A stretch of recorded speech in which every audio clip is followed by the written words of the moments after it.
one moment. Yes, now we're live. Okay. Oh, wow. Okay. I wasn't sure. Well, welcome, welcome, welcome, welcome. This is the 4% The Experiment trailer premiere and fundraiser kickoff. My name's Jonah Dempsey, and I'm joined here by quite a few people, including the director, creator of the film, Celine Parman, as well as many of the cast and crew of the film. Yeah, and I was just saying, it's so exciting for me to see this time in history. Before I was a mystic, student of the mystic arts, I was in business. And something investors would always ask me is, Jonah, that's a great idea, but why this year? Why not last year? Why not next year? What makes it about this time in history that this needs to happen? And I think seeing all this incredible support out here and everyone who showed up for this event, everyone who's been working on the film, the cast and crew, and just the tremendous outpouring of love and support for this project shows me that the time is now. So I'm very, very excited to have come together today. So I'd like to introduce Celine Parman. She's the director, creator of the film. Most of you already know her. Hi, Celine. Hi, and welcome everyone. Yeah, and I think we just have a little time. So the kind of agenda for today is that we just have a little time to talk about the film, the trailer, the fundraiser, what's going on, and then we're going to actually have some panels, which is very exciting. So we have a number of guests for the panels who are here. These are all speakers who were interviewed for the film and people who've been very supportive for the film. But before we get to that, maybe you could just tell me a little bit about this project, Celine. Maybe tell me how you got started with this film project. How did 4% begin for you? 4% began in a different format, and it was not 4% experiment. It was a completely different project. It was more structured like a 2 seasons series for a possible platform, but it was too big to initiate it back then. But I shared it anyhow with the community, like if something happens like this, would you be willing to help? And back then, already almost 2 years ago, basically, this idea came to me, and I shared, and there was quite a lot of interest, and it was too big to initiate, so the strategy came up as in making first a movie, documentary film, 80 minutes, maybe 90 minutes, and make the first entry with a documentary film, not series, and approach the film festivals. That was the plan with the 4%, the experiment. But right now it's also shifting in another direction, considering the changes in the industry overall. And there are different opportunities appearing. Yeah. Yeah. So the So I'll story. I'll ask you now the same question that I've been asked so many times. Why now? Why not last year? Why not next year? Well, because we're covering the content of the global cycles, so better now than later, right?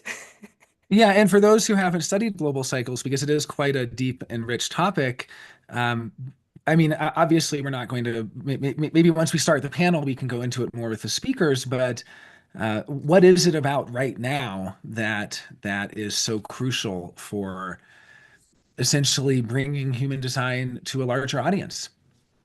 Yeah, because there will be a shift expected, and which is communicated in the movie overall, and the teachers know it better than I do. So there's this legacy of 2027, and me as a beginner's mind, I'm kind of investigating it while making this movie. So if it's something to do with after 2027, if it's the post 2027, so better to uh, find out now through a movie and make the collective announcement through a different, Hmm. yeah. Well, I'm absolutely on the same page. This is the right time. I mean, we have such radical changes happening in the world that it's just something makes so much sense about it. And then also just the filming of the movie. Maybe you could talk a little bit about locations you filmed, what the experience has been like filming. Is that okay? Or I can talk about it. I was there for some of it. I was lucky enough to get to see a little bit behind the scenes on filming. But Well, I started filming in Santa Fe, because of the conference that you were making and people were coming, and I wanted to interview some part of the community there and some part of the movie in terms of the interview. So we filmed in Santa Fe and Ibiza. During the Ibiza production, we had a successful fundraiser. Thanks for everyone one more time, all the teachers and all the people who have attended and made it a success. Yeah, we have filmed in Santa Fe, filmed in Ibiza, but majority of the things that we have filmed, there were only the interviews. So we don't make a movie that's only talking heads. So there's the other part that I need to film to make this more like cinematographic and give it a feeling of a story with a scripted story. So Mhm. this is the next phase that I'm aiming to film in Amsterdam. And for that, as we're speaking about it already, Dave Meyers gonna be the star of the film. Possibly, we are in the talks with him. He hasn't fully confirmed, and the script is not finished yet. I'm still working on it. But this is the intention to have Dave Meyers and his talent to convey the message of the vehicle, passenger, and the driver. So that's the part we will film. And this is why we're fundraising, crowdfunding, so to speak. Yes. That's wonderful. Well, I can just say from my little glimpses that I got behind the scenes, I was so impressed by not only all of the information being presented, but just it is very artistic, and some of the filming locations were very special. Getting to see filming around the island of Ibiza at various sites that really add an extra level to it, as well as, of course, Santa Fe. So very, very excited.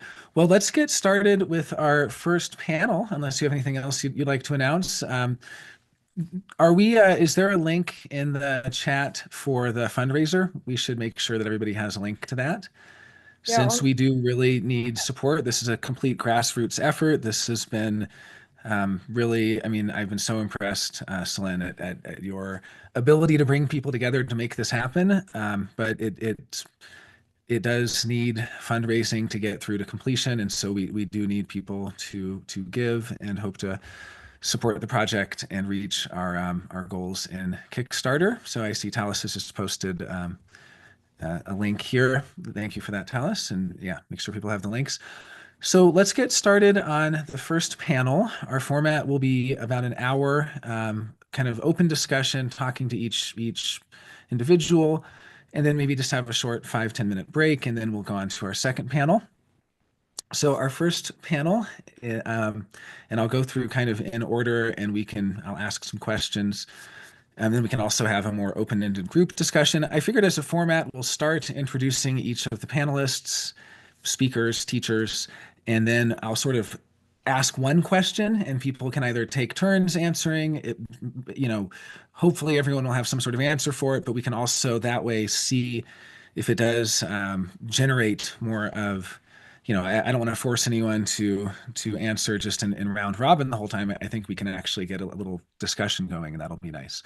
But to begin with, I'd just like to introduce our panelists. So in our first panel, we have Leela and Dharmen Swan-Herbert, Richard Beaumont, Martin Grassinger, Darshana Matthews, Therese Jagersberger, Barbara Ditlow, and Nisarg Nikiel.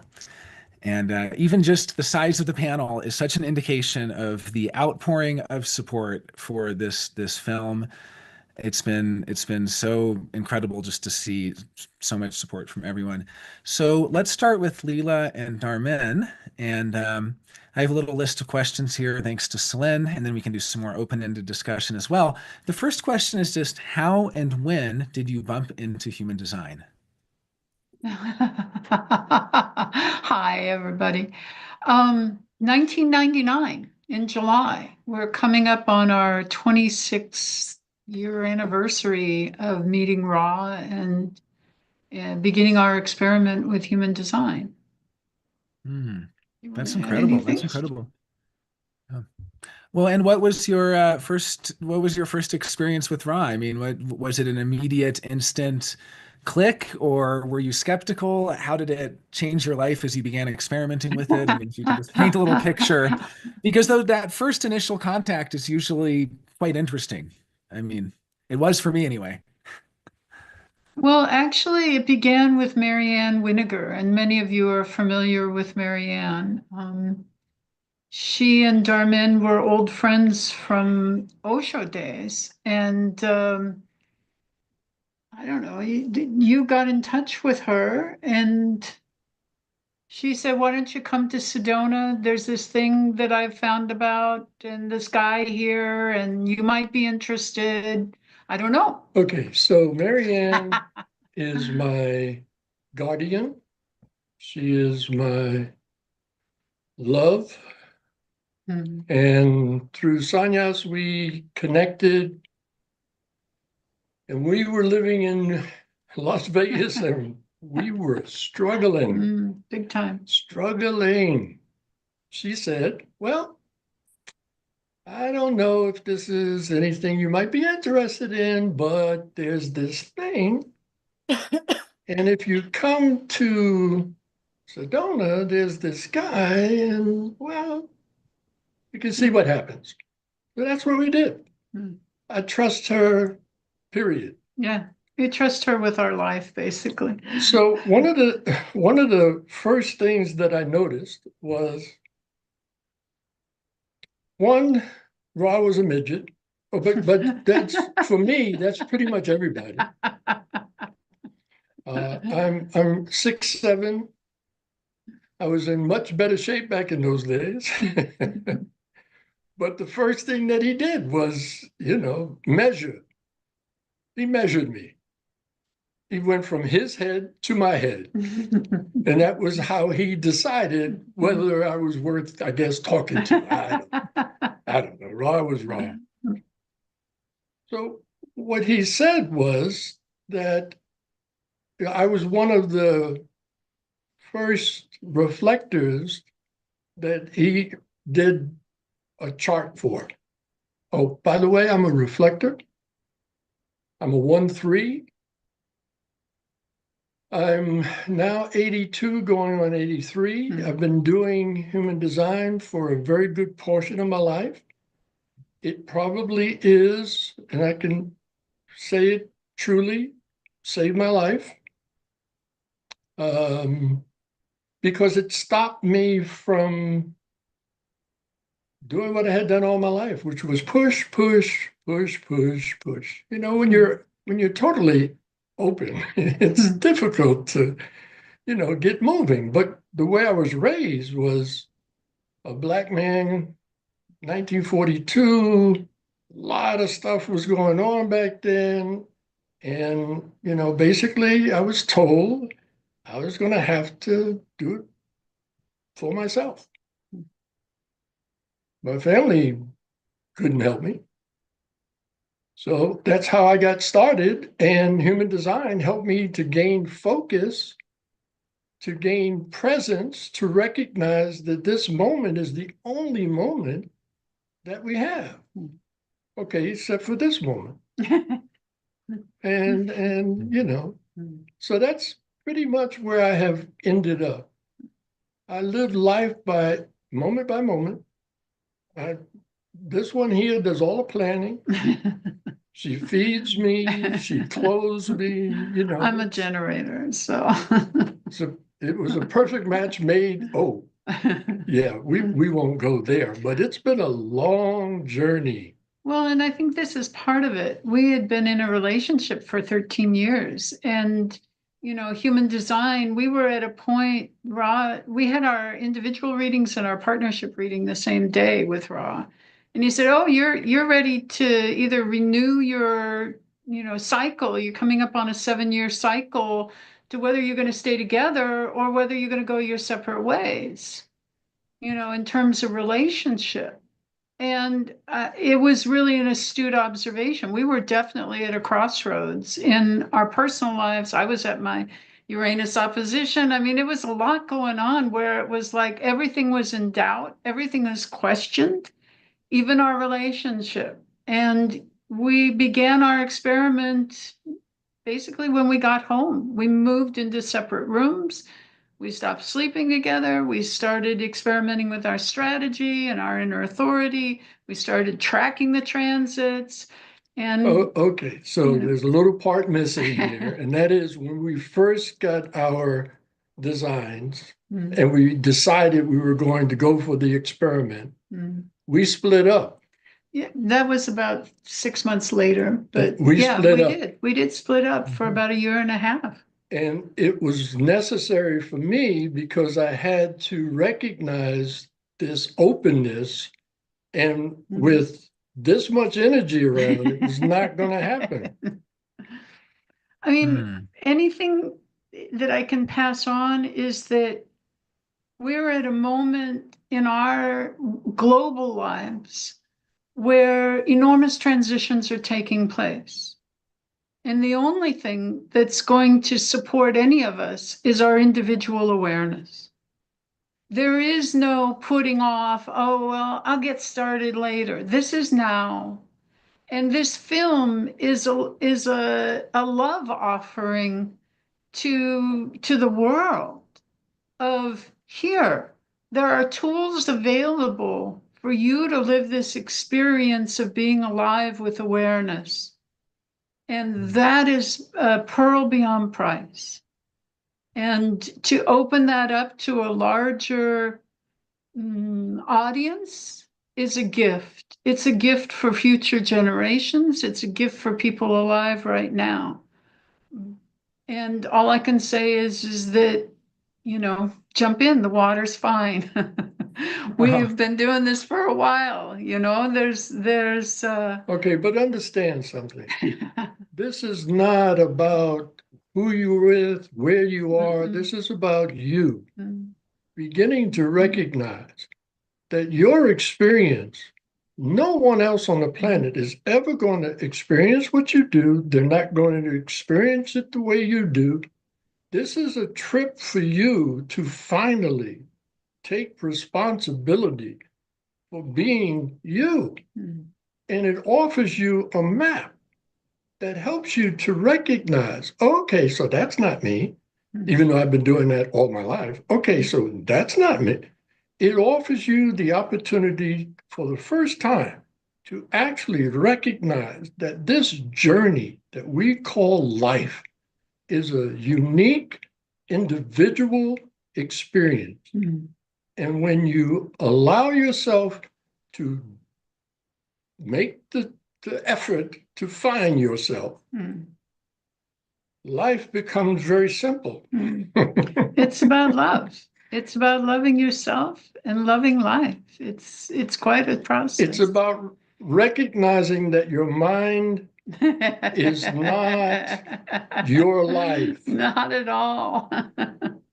So thank you so much, Jonah. I know you have many other people to talk to. So if you have any other questions, we're more than available. But yeah, I would love to just we'll just go through the sort of our panel and then kind of open up the discussion, and I would love to hear more. But everything you were saying, I was just reflecting on how beautiful it was watching the filming in Ibiza and just seeing how everyone was able to navigate life in a really cool way. I mean, I sometimes get asked, what do people in human design have in common? And having met people who've been in experimenting with their design for 20 plus years, it's sort of I guess there is actually less physical tension in the body sometimes. I actually watch things happen where normally it would end up a certain way, and instead people are just sort of moving through life in a different way. I think there's not much resistance. They're not meeting a lot of resistance, to use a term that Ra liked to say. That it's really beautiful to watch this effortless movement. So I loved everything both of you were saying. I was sort of just in a bit of a reverie there, but we'll continue on and then we'll circle back with the panel. So next on my list is Richard Beaumont. And I was going to ask you the same thing, Richard. I think this will just be our first round of questions. So those later in the circle can formulate their answers. How and when did you bump into human design? Hi, Jonah. I'm very happy to be here, by the way. It's lovely to see everybody as well. The gathering comes again. I first met Ra in Lewis. I think it must have been around the same time or near about. It was 99. maybe 98 at the, no, I know, so I don't know, around that time. And I'd been invited to come along and see the founder of Human Design. I'd worked on a 2-part article in my magazine, Kindred Spirit, and then moved on to the next magazine because that's the way magazines run. And then two months later, Richard rings me and he says, do you want to come see the founder? And I go, well, okay, yeah, why not? I'm not doing anything on that. I looked at my calendar. I thought, yeah, it might be fun. So I didn't even know what he looked like. I knew what we'd worked on in the articles. And when I got there, I didn't know who was going to be speaking. There was this little guy wearing black with an attitude. And I thought, bloody hell, who's that? Didn't know it was Ra. And he goes up to the front and begins to basically take us through the profiles. And as Dharmen will know, the 1-3 is usually the first profile you go for. And I'm sitting there listening, and it's like this awe and wonder in the first line, when you go, my mouth dropped open, my eyes went wide, and it was like, whoa, it's really, this is true, and in third line bodies, sometimes there can be this blush or flush at the beginning, when something really hits true, and it's like, how the hell did you know that? So it was like, what is this? And who is this guy? And of course, I had a few profiles of other friends, and I thought, well, that really fits them. So I guess I met him as an enigma, and it was the truth and the clarity and the certainty in which he delivered himself that really got through to me. Like, there was no argument with him. Like, this is the way it is. This is the way it is. I remember going up to him at one point and go, Ryan, this would be really good, because I'm trying to help him, I guess. I think it was a health thing or whatever. I've been doing the magazine for 12 years. By then, Mind, Body, Spirit magazine, been involved in 10 years or so before that with the Mind, Body, Spirit movement in lots of different ways. So I kind of, I had a lot of information coming to me all the time. I go up and I initiate and I suggest that you might want to look at this. And he just looks at me, he goes, so you say. I thought, whoa, no one's ever said that to me before. So it was like the directness, the character, the certainty, the truth, the ongoing hunger in people when we got information that we just wanted more. I mean, it was like you would finish a course just blown away, and kind of, you're in your life, but also you have now this other way of looking at it. And each time we did a course, we didn't know what we were walking into. We didn't know what he was going to say. And each time it was like, bang, there's this, and then whoa, and then whoa. It was like, what a trip. So incredibly exciting. And as an investigator myself, to really at last find something that resonated with the truth and something that I could experiment with in my own life. And I was also at my Uranus opposition as Leela. And it's the time when the way comes to you for a lot of people. And so here I am all these decades later, still in it, because this is everything I love, as Leela said, it's like, this is about the love of the truth and the love of oneself, and as Dharmen said, a pathway for you to know who you are and to experiment with it without any belief system, without any preconceived ideas, but to find out through the living of it, and to surprise your own mind when you go with the response instead of what the mind wants. You go, no, my energy wants to go with it. Let's see what happens. So that's when I met him. It was unexpectedly profound. It was unexpectedly shocking. It had a flavor to it that I really can't describe. And there's a kind of a magical feel around it whenever we were involved in something, because we were all being open to new awareness, new depths, new appreciations of our life that we thought we knew, And that was, I'm talking from someone who was, I mean, I was also experimenting with different types of body work and different types of consciousness work and all kinds of things. But this, the clarity of it, yeah. I mean, it's like an endless knowledge.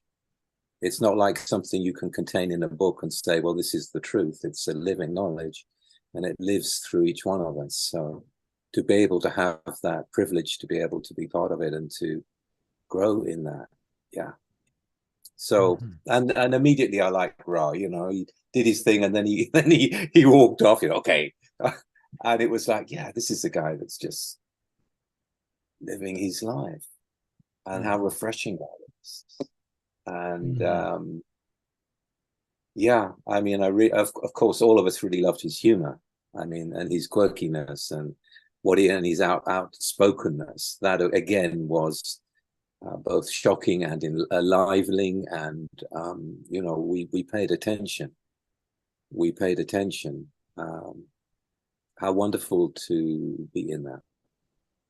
Yeah, a blessing. Well, thank you. You've really painted a picture. I mean, even just as you're kind of describing him, I am kind of laughing to myself because, yeah, there is something so refreshing about just frank honesty, and it translates, and it's something you can tell. And just hearing you paint that picture, it sounds like, I mean, I can kind of see how it is such a magical time and place to be with really the first delivery of this information to the world. I mean, it's birthing a new information that then, as you said, is a living knowledge, and that something that you then take in and continue to live with and to see where it takes you. There's a lot of excitement there. Yeah, and just yes, absolutely. But his attitude too, you know, he wasn't trying to please us. He was just being himself, and regarding us all as not self-people, not self-idiots. Yeah, you know, you don't know. It's that kind of thing. The 7-line one, the authoritarian in it, you know, to encourage us, I think, to step up and really look at what really is true, and to encounter it by that attitude. So yeah. Beautiful. Well, thank you so much, Richard. So next we have, and I'd love to hear more when we get into the group discussion as well. Next we have Martin Grassinger, and I'm going to ask you the same thing, Martin. Switch on line, please. Yeah. And by the way, it was so cool being in Ibiza, getting to have little peeks backstage, seeing Richard and Martin playing table tennis. You guys are both total professionals. It was, I was really impressed getting to see that. Yeah. And just seeing the camaraderie and friendship and everything was really wonderful. So, hi, Martin. Good to see you.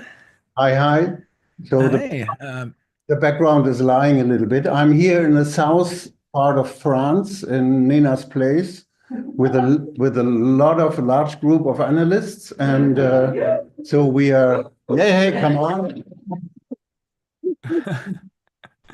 I see, but it looks like this brick wall. Yeah, I see. Okay. So this is what I at home, and okay. So yeah. Yeah, so I was just going to ask, maybe we can just do the same thing. If you just maybe give a little bit of an introduction of how and when you encountered human design, and what were your first experiences, what were some of the direction maybe it sent you in your life. In a specific sense, it's very short. So it was in the early days of 1991. So I was on vacation on Ibiza, friends of mine that were living there, and I met Ra in private. And it was a very mystical way to get in contact. And so when I saw the system inside of me, it was, yes, that's what I was looking for. I'm working as a natural health practitioner, classical homeopath, and I was looking for something that gave me more precise information than astrology about the person. And because it's a body graph, it's the best. It's still the best just to do. And so right from the start, we were working very close together and exploring and investigating. And I did it from my perspective in terms of physiology, health, and body, and all of that stuff. And He was looking for the mechanical things, and we had our exchange, and he visited me several times coming to Hamburg. I visited him in Munich, and so it was something very important to my life, of course. Also private for myself, because when I got my reading in the early days, so it was interesting to listen about a person which I don't really know. So I was very far away from myself, and it helped me to connect with myself. And so it's the best that could happen to me.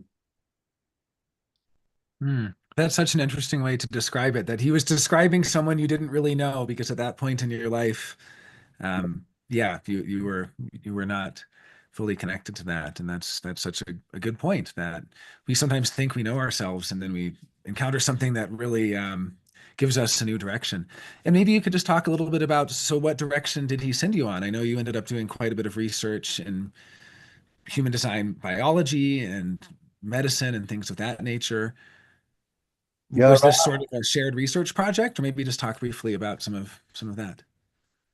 Ra encouraged me right from the start to develop then health-related seminars and courses, and to teach them. And so I did the very first health-related course in Munich in 1995.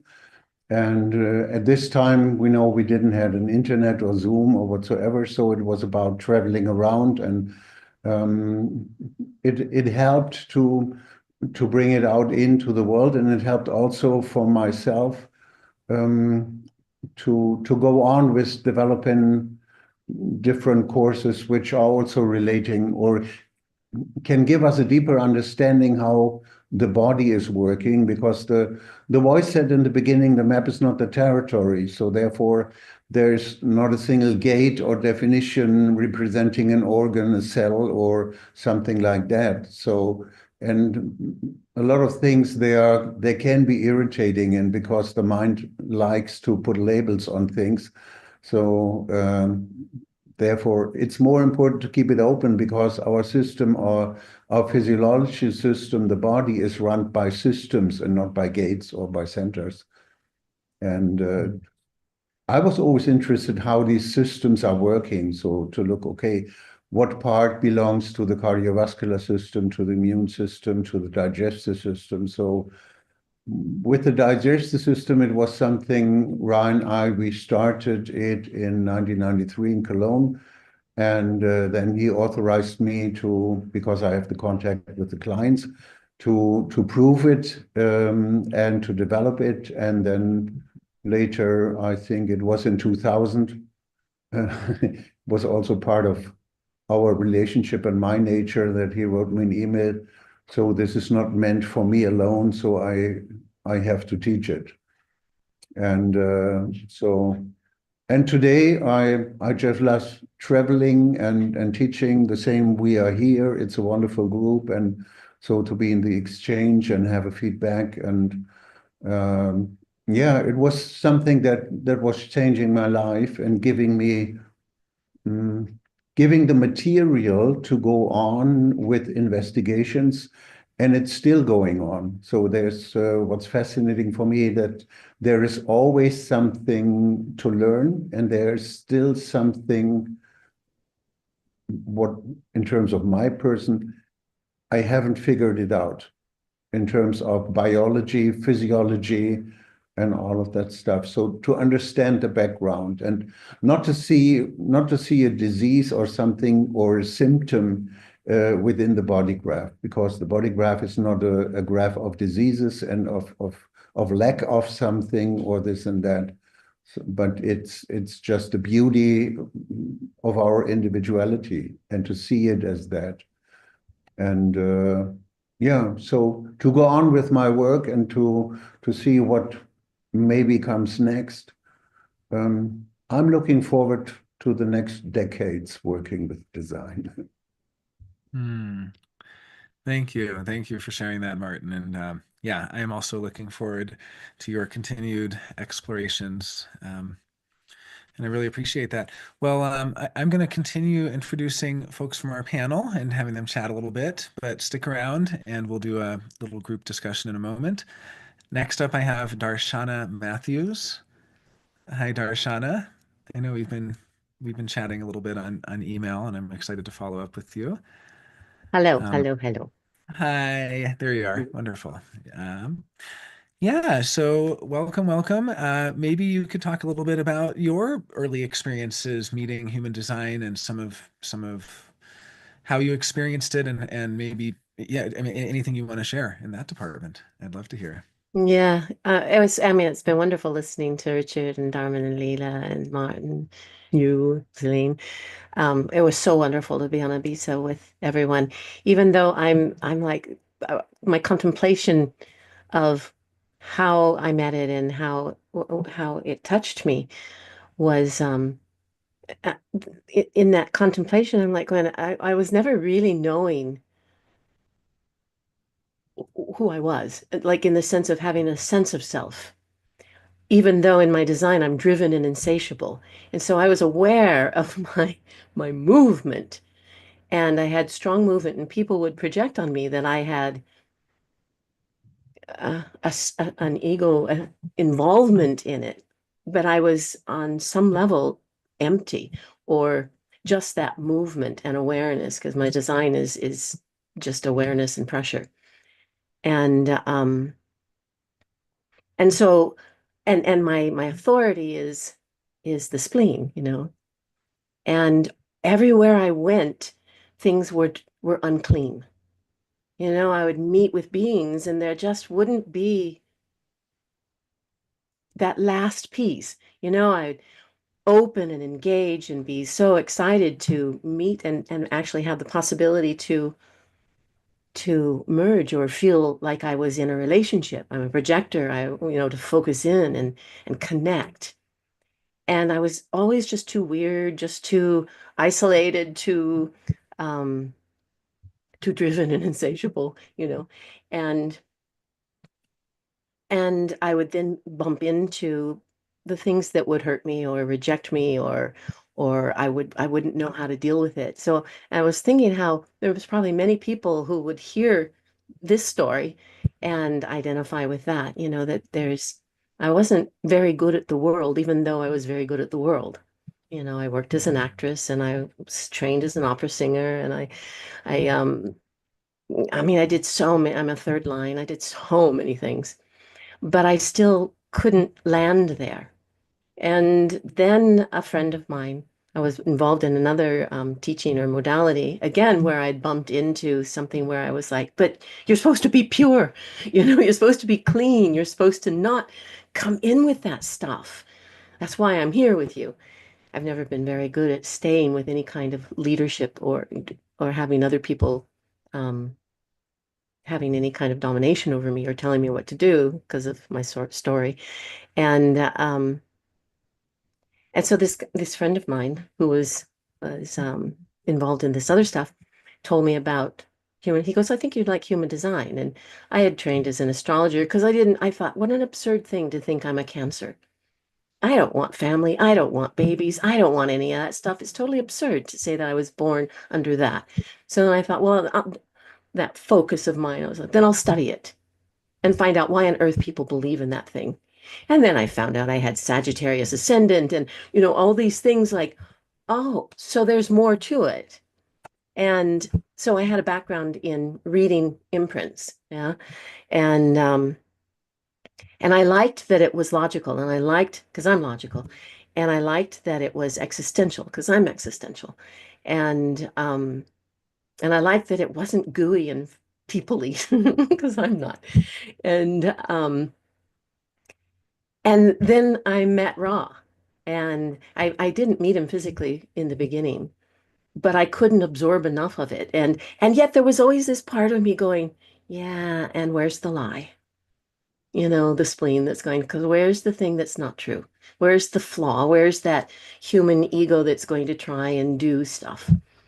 And I kept looking, I never found it. So finally, at one point, I relaxed and said, okay, I'll stay with this.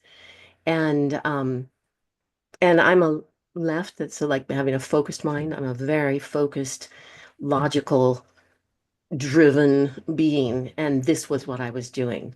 My moon is in the 54-4. You know, my moon, my driving force is enlightenment and darkenment. I want to know.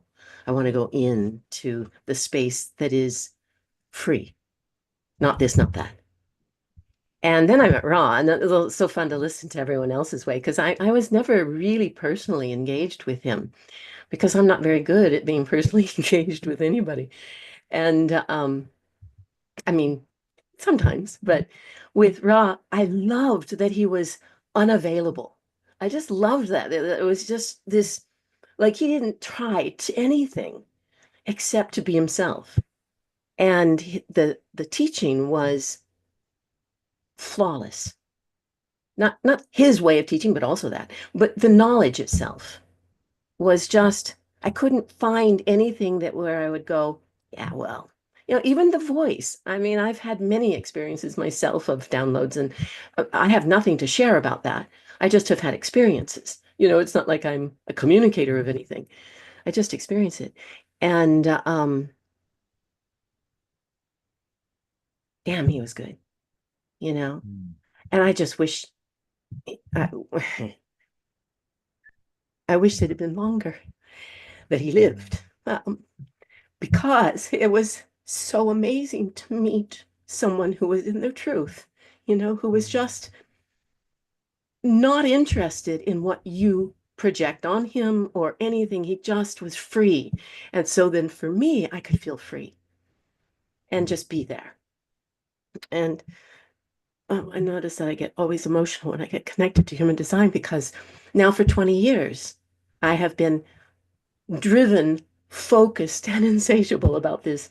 I work with the school, I teach the analyst training. I love bringing to my tribe what my Chiron return is, individualism. Like, just be and back off. You know, I don't have an aura that does that. But I mean, in essence, we all do, you know, because we're all contained within the truth of our own being. And so I took everything I could. I had no money. So I would take his clinics, but as an auditor, and I would, you know, wherever I could, I did the holistic analyst training with all these long-term human designers. I had no clue what was going on. And Ra would call on me sometimes, and I'd just freeze and freak out because I didn't know what to say in the midst of all these talented and wise beings. But that's how passionate I was about it, and still am, as you can hear, you know. So to go to Ibiza and be with what I feel is my family, you know, I am tribal. That was something I wasn't really capable of being in my early years. I was just a loner. I would always break the bond, you know, always off to the next thing, paranoid about any kind of projections. And yeah, so that's my story a little bit, you know. I mean, how many layers of story can we have? There's the density of my existence is full. And and I have my earth as the gate of the joyous love of life. And I have the line of electricity so I can fuel myself. And and that's that. Oh, wonderful, wonderful. I mean, as I'm hearing these different, vantage points, it really does show we each have our own individual approach and way of describing, but also there's just a picture being painted of just such. I loved you were pointing out how clean it was and that you'd actually found something that wasn't interfered with by I'm not sure the term you used, but maybe the kind of the ego in the negative sense of the term. Obviously, there's the healthy ego, and Ross seemed to have a very healthy defined ego, but it wasn't I guess we could about. just say the not self, right? The not Yeah, self. yeah, right, exactly. It just wasn't interfered with by the not self playing its games and trying to manipulate and things like that. And that's just so beautiful to hear your description of that. Mhm. Thanks. So, all right. Well, in a minute, I definitely want to get into more open discussion, and I'm sure there's also some questions from the viewers, but we're going to continue on for now. So, thank you so much, Darshana. I really, really appreciated hearing that just, you know, from your heart, I could feel that, and just really rich. And I'd love to keep chatting, but I'm going to continue on with our introductions, and then we'll circle right back. Okay. So next, yeah, thank you. Next up, we have Therese Jagersberger, who I've known online for quite some time, and we got to meet in Ibiza. It was a dream for me going to Ibiza because I got to meet so many people who I'd only known online. So, hi, Therese. Good to see you. Welcome. Hi, So Jonah. Hi, everybody. hi, good to see your face. So how and when did you bump into human design? What was your story like? Yeah, so as you say, Ibiza, we met here in person for the first time, having known each other online for quite a while. And we also share our, well, purpose, our incarnation cross of healing through love. And I'm the projector version while you're the generator version, so to speak. And I lived in human design. Yeah, I lived in Ibiza from 1998 to 2010. And I didn't meet human design immediately. First, I came with a husband from Austria and had a small boy and was in a rather, yeah, kind of conservative setting, but the marriage went wrong after very few years. And then I met completely different people. I was drawn to the hippies of the north, and I met them through the school, also international school where my son went to then. And I found these people so fascinating. Yeah, this was the first time I experienced people in the north of Ibiza who really lived themselves. And first I didn't know well, more or less, yeah, I would say, about human design. And there were also lots of sannyasins there, former sannyasins, and many of them had already at least had access to a chart, knew who they were. And I was, yeah, one of them was my partner then for a few years, Daniel, and he was a very good friend of Ra. And so one day, because I am a very open projector, self-projector. My inner authority is my G. So it's all about love and direction, but I have no motor and I was exhausted and I ran on openness, on other people's energy, on my conditioning. And one day he was like, I think human design could be something for you. He was not so involved, actually. He is a 36, 35 jack of all trades. This is one of his channels, very, very active manifesting generator. But he recognized that. And so one of Ra's first pupils, students, Christoph Rapanos, was giving readings. So I went there and Daniel enabled that. And then I heard that I was a projector and have no motor. And this was the biggest revelation of my whole life. Yeah, I'm not here to work. And I was like, yes, I knew this all my life, kind of, but nobody supported that. It was you're lazy, you're this, you're that, you're an impossible housewife. And so I was always in this failure thing. I'm also a 5-1, so many projections of me, what I should be like, and then the disappointment if I'm not. And soon after this first reading, I was invited to Ra's house because Daniel was a friend and Christoph was close to him. Marianne Winiger was in Ibiza then in those days. She was also at a very nice kind of, afternoon coffee and cake invitation. I think one of Ra's boys had a birthday or so. And Ra served me a piece of cake. And I already heard the stories then about him, that he was the founder of this system, that he brought this into the world, that because of him, I could understand that I'm so open and that I'm not here to work like a generator, like a person with a sacral. And it's so okay to be me. And this was just so fascinating. And I started for the first time also to connect with this source of who I am in myself, or understood that before that, with certain people, I could feel that it is me. And I was full of happiness and joy, but mostly not, because I was not with the correct people. So through this process, getting involved more and more with the people in the north and also around Ibiza in those days, like it was in 2004 when I met Ra. It's almost 21 years ago. Sometimes it felt like a big immersion. Yeah, this term immersion was later brought into the world by Marianne Winiger, meaning you fully dive into who you are. And it's not so much about studying and knowing every detail of human design, of this logical system that I also studied parallel to it, but it was Ibiza events. Rad organized it once a year, and that's where I met all these wonderful people who are here today, and the others who also participated in the film. And we sat together, and the projectors were always treated like invited. Yeah, and we could ask the generators, everybody, we didn't have a label, but you knew who was who. So it was this automatic respect for who the other person is. And then I think it was 2006 or 2007, while I did Living Your Design on the olive trees. It was not even called Living Your Design then, it was a transit to calling it these names and Brave ABC and all that. It was just module 1 and something like that.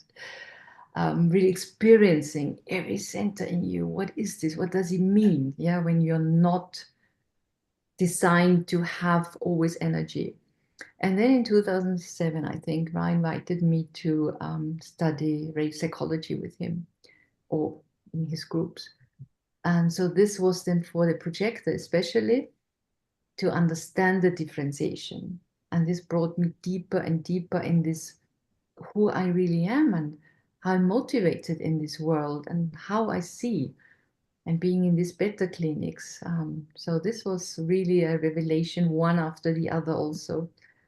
And especially the Ibiza events, who I was invited to also by Ra every year. And I loved his sense of humor, especially. But he could be completely like not in the mood or not willing to communicate. And one day I showed up because he had invited me, just a little email, because I had contributed something on the radio. And he was like, so many people came. He was not social. He came to the event and he was standing there and was like, oh. And like, what are you doing here? Just somebody to act out on, because I didn't have a ticket or whatever you needed. I was like, but you invited me. And I was like, no, you can't be here. You don't have a ticket. You can't be here. And I was like, no, but I have the email. So I really felt like I have to be here. I can show you because of my radio segment and talking about the G and how I was already as a child sometimes really was pulled in a direction. And so I was like, okay, you can go in. But only the mornings, not in the afternoon workshops. I was like, okay.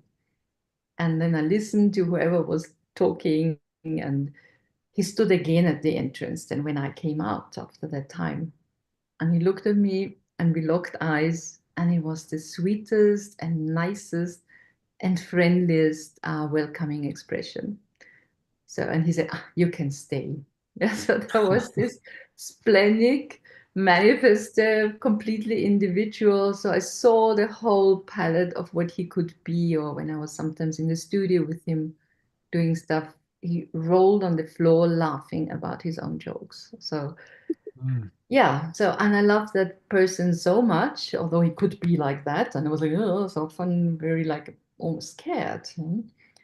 And so when he died, I was devastated, and yeah.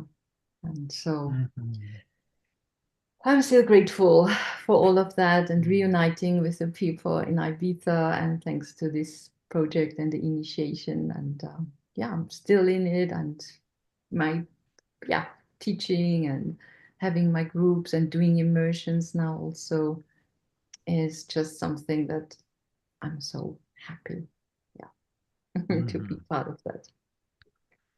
Well, I loved hearing those heartfelt memories. And of course, this is just a few days after the anniversary of his passing. And I've been seeing some really beautiful messages from people online about that as well. And you can just see how many lives he touched and continues to touch through this incredible body of knowledge.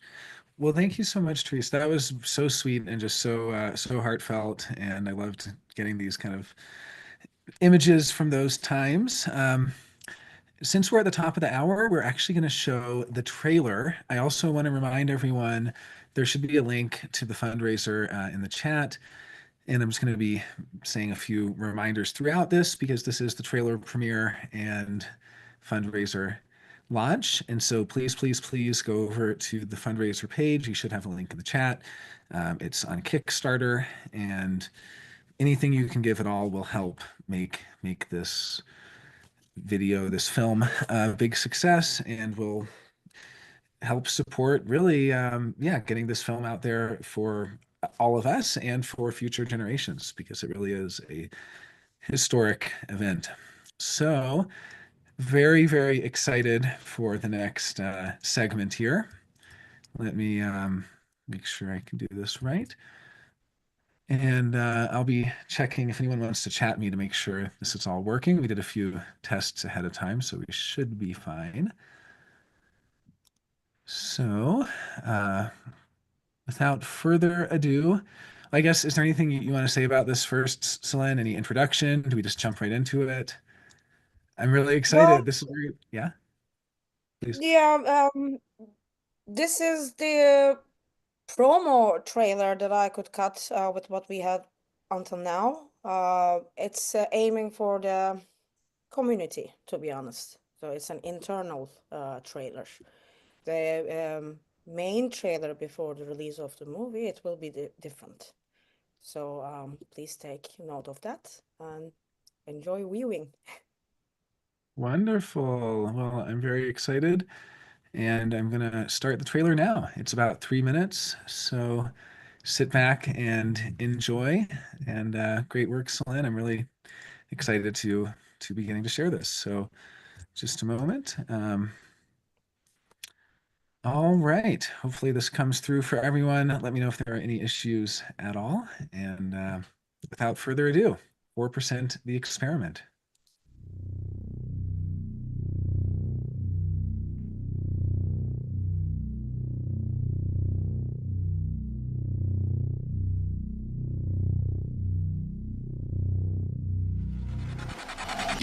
We know very little about why things change. We know very little about why civilization rises and falls, why the world suddenly changes at any given moment. One of the most fascinating areas of the knowledge is global cycles.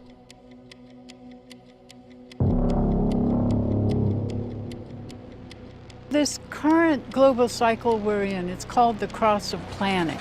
So all of us for the past 400 years, starting in 1615, we developed a society or norms that established interdependency. We are always programmed, where we have receptors in our openness, to act according to this program, to this frequency.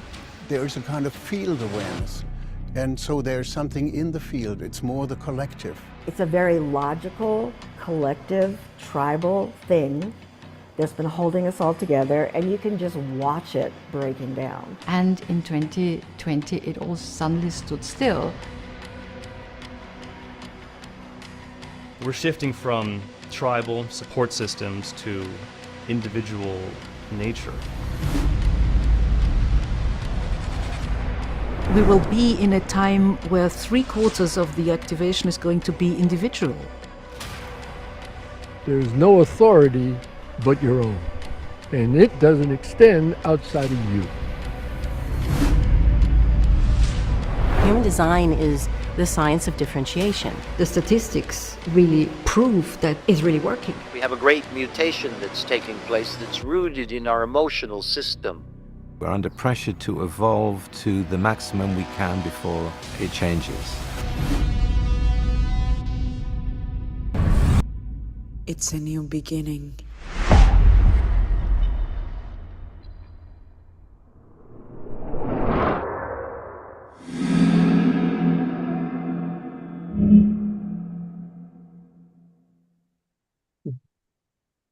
Right. Bravo, Celine. Wow. That was, I see everyone's muted, so we're not hearing any of the claps, but they're all clapping on the Zoom here.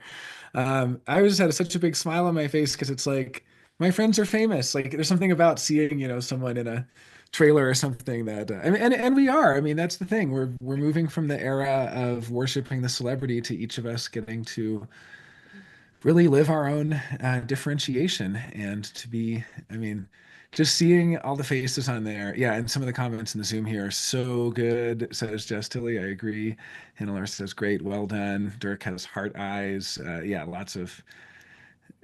Jan Groot said, very powerful chicken pox. I'm not sure what that means, but Kathy said, so good. Yeah, so lots of chats. They're just kind of flying by. I'm not getting them all. Sorry. James Dean says, fire. I agree, James. That was definitely Darshana says, kudos, Celine. Yeah. Yeah, really, really exciting. And I love it's just, I mean, there's something about seeing with just really great work all around. I mean, the editing, filming, everything, really, really amazing. So very, very excited. Well, Celine, do you have anything you'd like to share or shall we continue on chatting? I'm Yeah. good. I'm good. Okay, great. Well, we'll just continue on. And then we have two more for the first panel, so we'll just do two more quick intros, then maybe we can take some questions from any of the viewers or just open up a discussion. Yeah, some more comments here on Zoom. Therese Jagersberger made a heart face. Casey Daly just saw it on YouTube, amazing with heart eyes. And yeah, everyone's, I mean, there's something special about seeing, it's kind of like this interesting, this is also close and personal to us, and then also then seeing it kind of go out into the world is just, it's just kind of exciting to see that dichotomy. So yeah, just in terms of agenda, we'll just wrap up with our first panel. We have two more guests on the panel to chat with, and next up we have Barbara Ditlow. So Barbara, I'd love to chat with you for a minute, and we'll just kind of chat a little more. And then we can open up the discussion. Oh, and I see a message from Leela Dharmen saying, thank you all. Amazing premiere, wonderful discussion. See you next time. Thank you both so much. And I'm really appreciative of your joining and getting to chat earlier. It was wonderful. So hi, Barbara. Hey, great to see you, Jonah. Great to see you. Love your energy in this presentation. Thank you for showing up. Oh, thank you. Thank you. Well, I always love your energy. I mean, from when we first met up in Colorado, and then of course last year at the event here, and now I really want to come visit so I can look through your book collection because I'm really excited. Anytime I see something like that, I'm like, okay, this is at least an afternoon of yeah, very excited. So well, I'm just kind of giving people context, and I think it's just a good introductory. So if you would maybe share a little bit of how you were first introduced to human design, what were your experiences of it, what was it like for you, and maybe any direction that it had in your life, anything you'd like to share. Yeah, I would say my introduction to human design was an act of grace, but it was also a profoundly shattering experience. So there was a juxtaposition of a lot of emotions that couldn't be articulated or expressed because I had been working for several years very intimately with Eckhart Tolle, who's a non-dualist, and had sponsored in New York, traveled with him. And then I just, as a freak, met someone and ended up meeting Ra in Sedona. And I remember the initial reading he gave me, he basically started it in a beautiful way. He was very serious and said, I'm in the business of telling the truth. Well, no one had ever started anything by saying, I'm in the business of telling the truth. I thought, okay. And he said, do you have your seatbelt buckled? And I said, I'm all ready. And so he began to tell me everything that I was doing. And then he told me, but it's not you. And then when he told me what was me, he said, you'll have to give everything up that you have going on now. And he didn't name it specifically, but I knew what he was saying. And so it was, and it was during my Chiron return. And he said, I don't know if you're going to fall into this or you're going to reject it, but he said it is a radical change for you.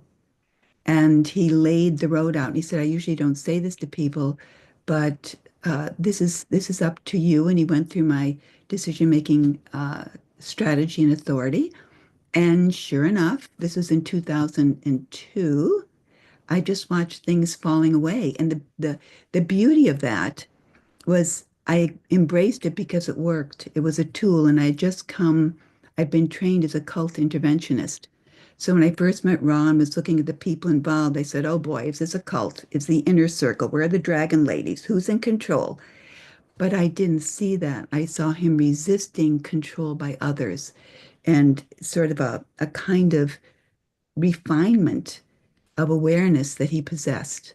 And I appreciated that. I had enormous respect for his compassion for the ignorance that we all had in terms of who we are.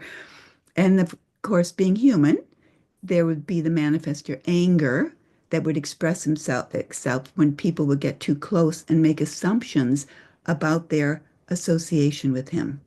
And I respected that too, because I watched, the manifestor model his truth. So I just was I was in his first rave psychology class and his first online classes, took as many classes as I possibly could. And the beauty of everyone who got in fairly early, it wasn't a moneymaker. No one knew about human design. You couldn't make money. You couldn't go on the web and say, I'm going to change your life with human design and then move into a six-figure income. It wasn't that. It was, how do you really go through a deep transformative process where you have to say, I will give everything up of what I've created by being not who I'm designed to be. And that's the real challenge, because the mind is so cunning, the way it can take that information and espouse what Ross said and think that it's you. And it's not you. You've got to embrace the words, but live it and see what narrative comes out of you. And so I was really delighted when Selene mentioned she was doing a movie, because so many people are affected by visual context. And you can take so much in workshops and therapy sessions and human design analyst training. And when Selene sent me the information that she was doing a movie, I was thrilled, because I thought, how many more people can it reach and really give them a sliver of opportunity before we slip into the waves of shock that are unfolding now, and perhaps they can have a better life. So my hat's off to Selene in this whole movie, because I really do feel it's a lifeboat for the last people getting off the Titanic.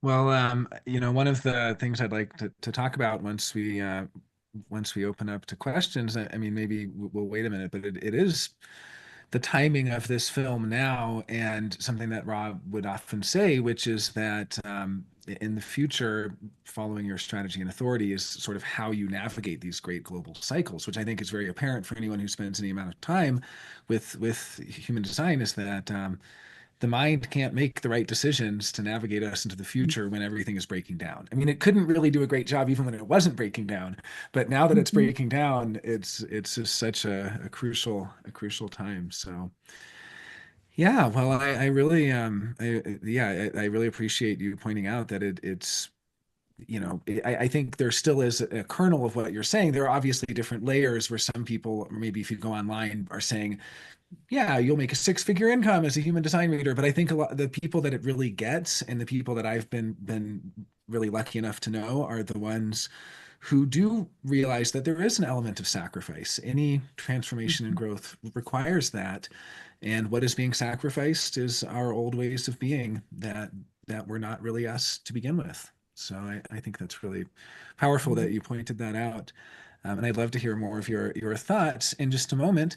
I'm going to go ahead and do our last introduction of the panel, and then we can open up to some group discussion and make it a little more free flowing. But thank you so much, Barbara, and please stick around. I'd love to hear more of your comments in just a moment.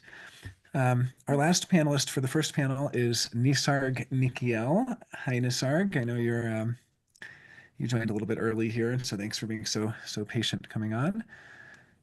And yeah, really excited to chat with you for a minute, and then we'll open it up to a group discussion. Hi there.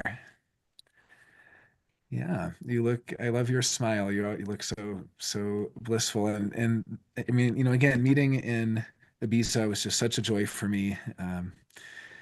Really was some wonderful conversations and just shared aura time, something that you can't get online, being in aura with each other. It's very special. Okay, so yeah, hey there. So how and when did you bump into human design? How did I meet Ra?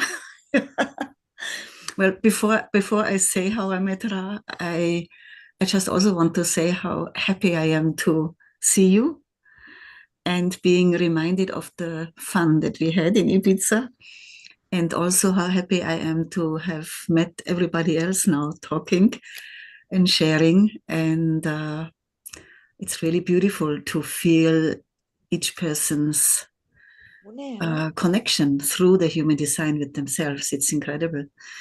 And I want to say to Barbara, the last one, I've never met you, Barbara, but I'm so touched by you, by what you shared. I could really, wow, what integrity. Just want to say that. Okay. And well, I'm a 2-4 reflector, for those who don't know me. And for those who know something about the line 2, the line 2 likes to say, no, leave me alone, leave me alone, leave me alone. So human design knocked on my door for about almost a year in different ways, again and again and again and again.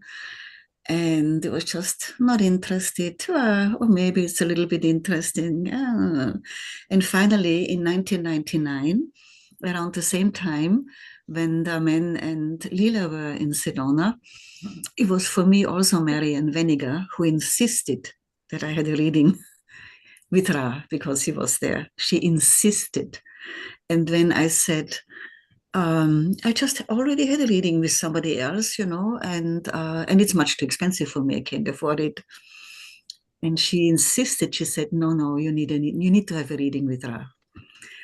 And then I said, well, my boyfriend who just did a course, he wants to do a partnership reading. So I decided maybe I'll do that with him.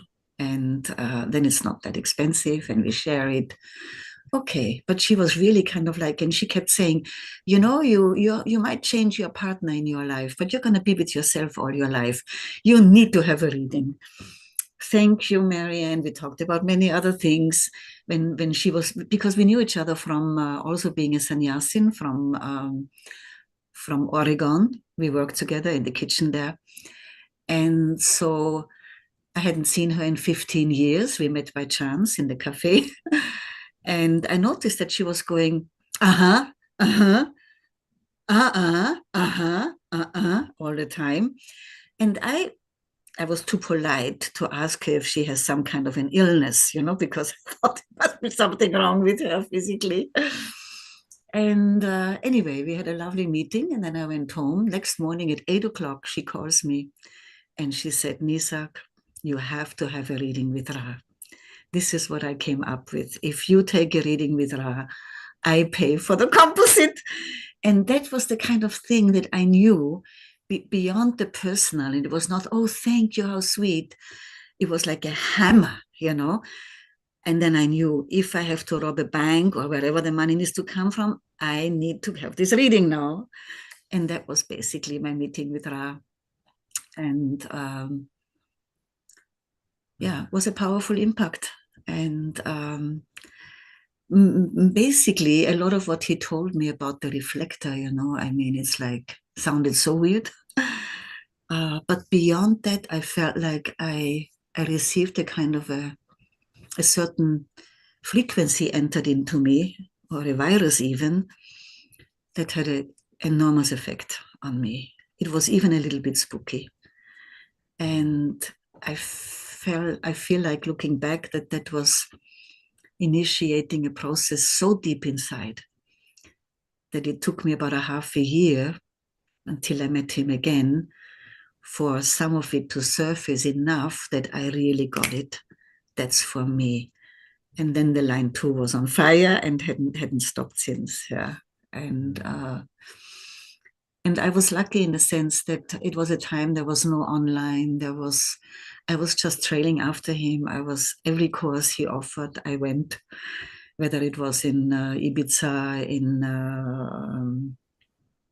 Madrid, Barcelona, Munich, Vienna, Italy.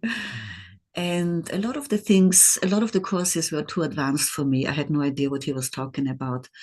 But I did understand that being exposed to the frequency is doing something to me. And it's supporting me in my process. And I dare say, like what Barbara shared, for me, it was also very much a shattering process initially. I mean, for 2 years, I helplessly watched life and everything going away from me and not being replaced with anything. So this whole thing about just kind of like space that needed to open up in my openness before something could somehow assemble itself in a way that was fitting for me. So the shattering part was very powerful. And in a way, I was lucky that I could stay with it in a kind of a radical way. You know, I said, okay, now that's it.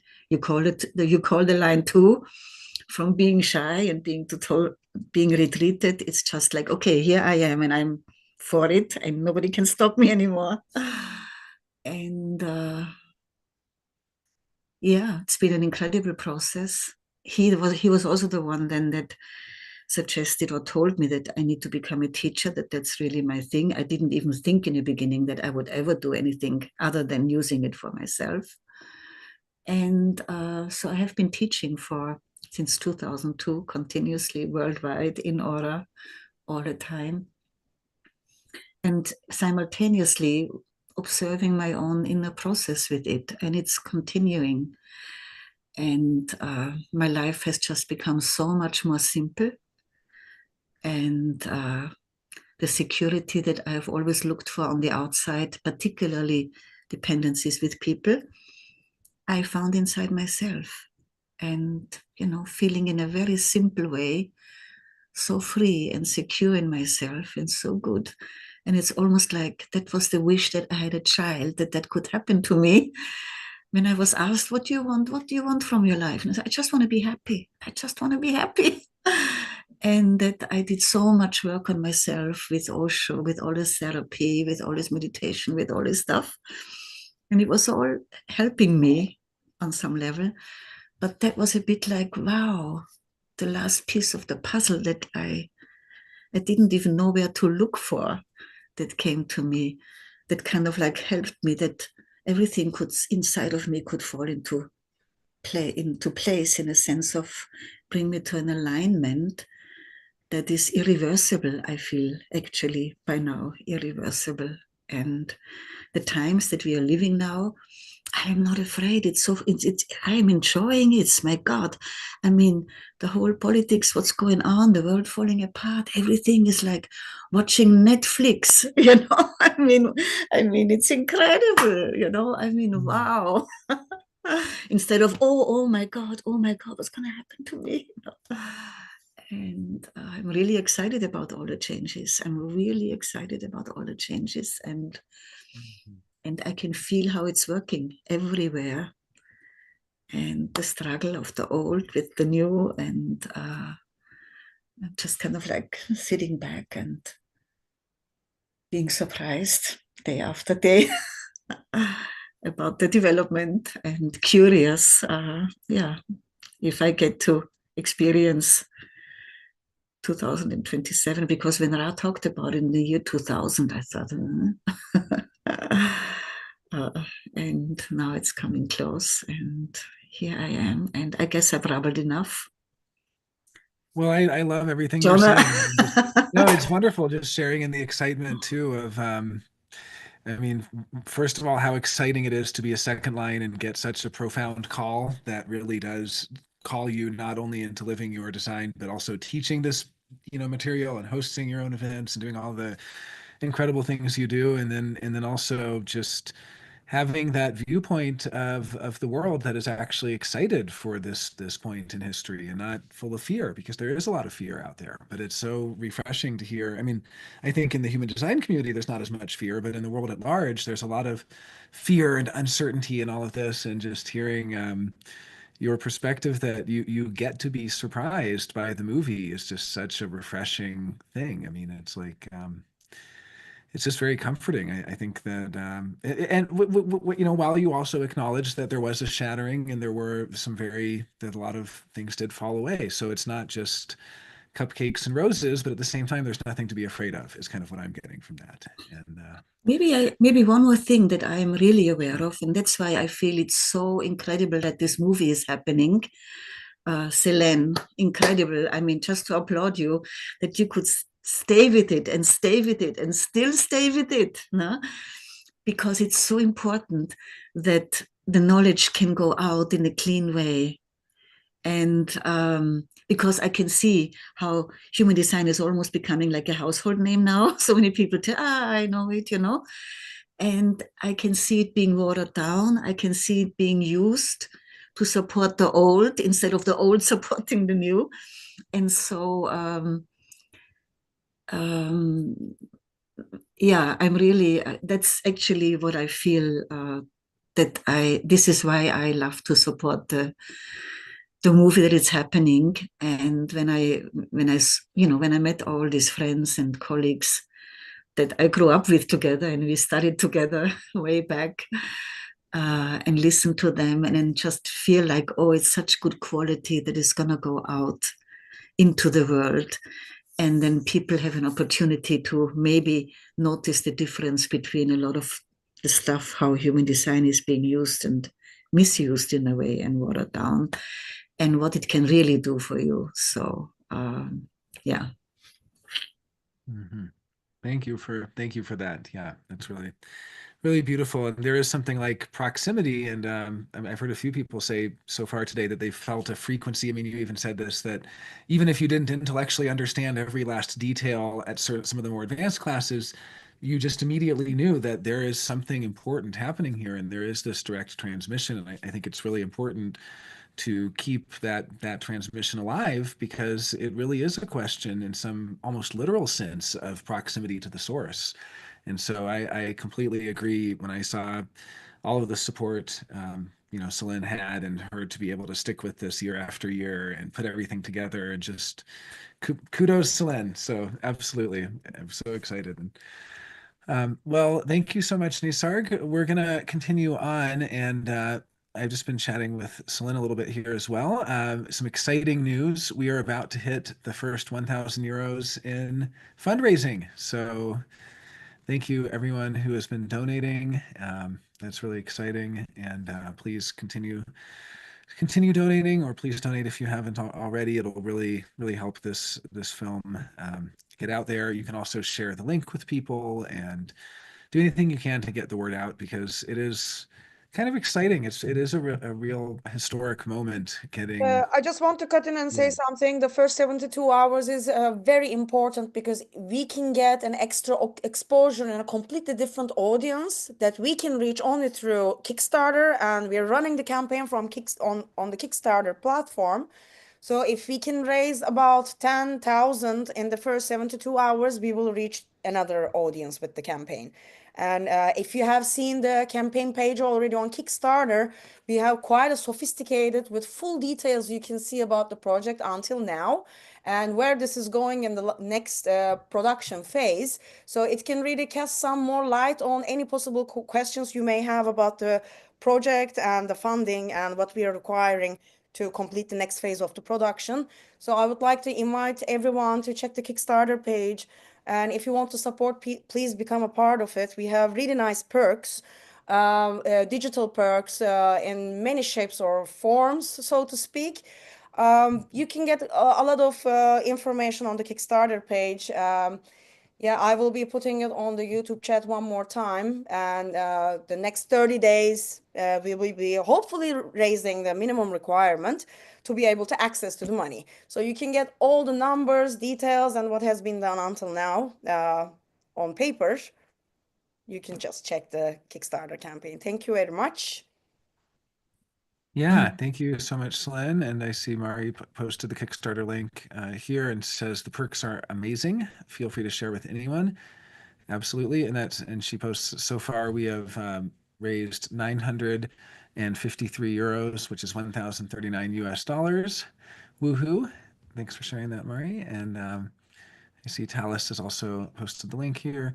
So yeah, definitely, like Celine said, the first 3 days are very important because of the way that the algorithms work. And if you sort of raise a certain amount and get a certain amount of interest, I see Kalima and Joe and also Mari have now posted. Now we are at 1,453 euros, 1585 US dollars. That is awesome. Thank you, everyone who is donating. Really, really exciting.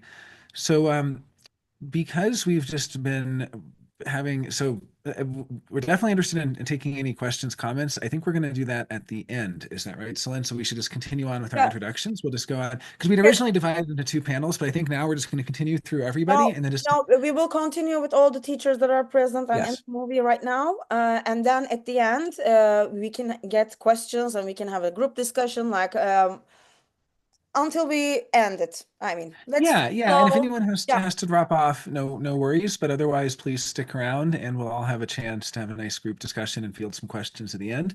So I'm just going to continue along with our speaker introductions and getting to know people. So we have Andrea Reich Wolf. Andrea should be here. She's next up on our list, and we got to meet in Ibiza, where I was. Am I pronouncing your? I love your background. Am I pronouncing your name correctly? How do you say it? Reich Wolf. Pardon? Reich Wolf. Reichel. I'm an American. I apologize. The K is not is a strong key. Reich. Yeah. Okay, I'll have to practice because I'm an American and we have a very limited vocabulary. I know. Yeah.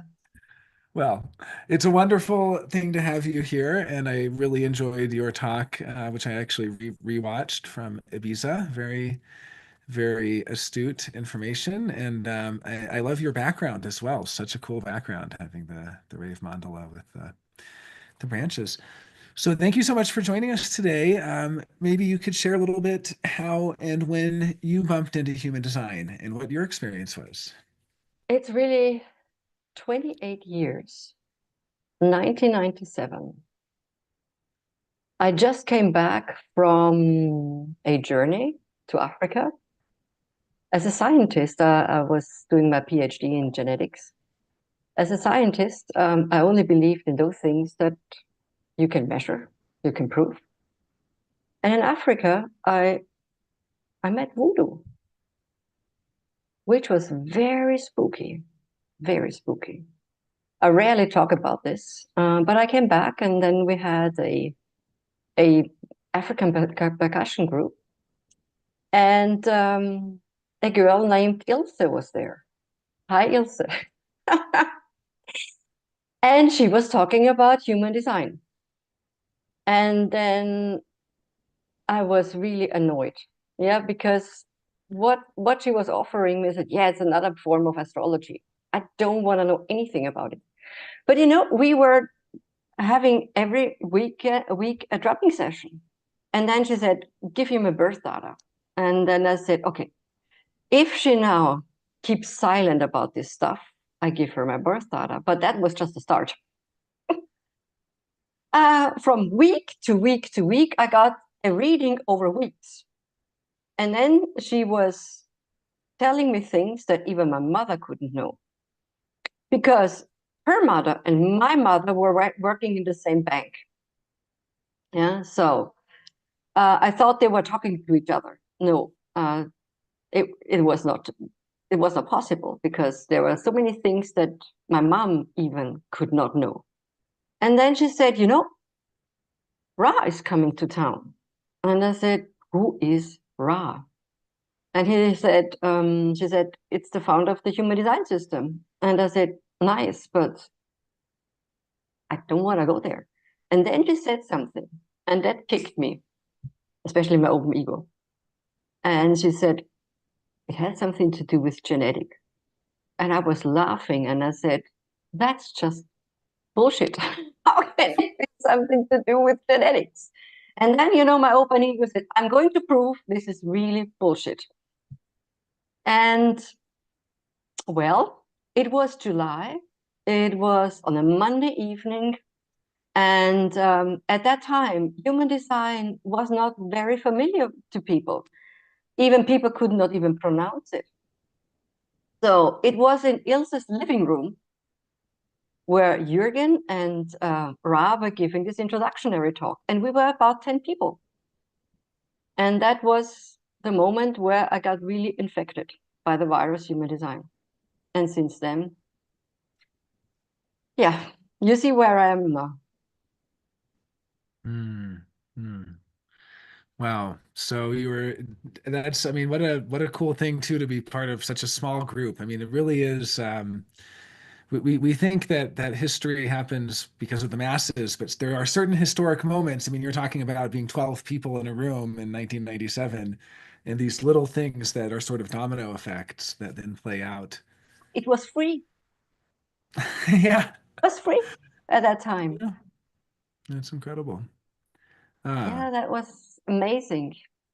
I really, since then, I'm always thinking, what a magic moment. Yeah.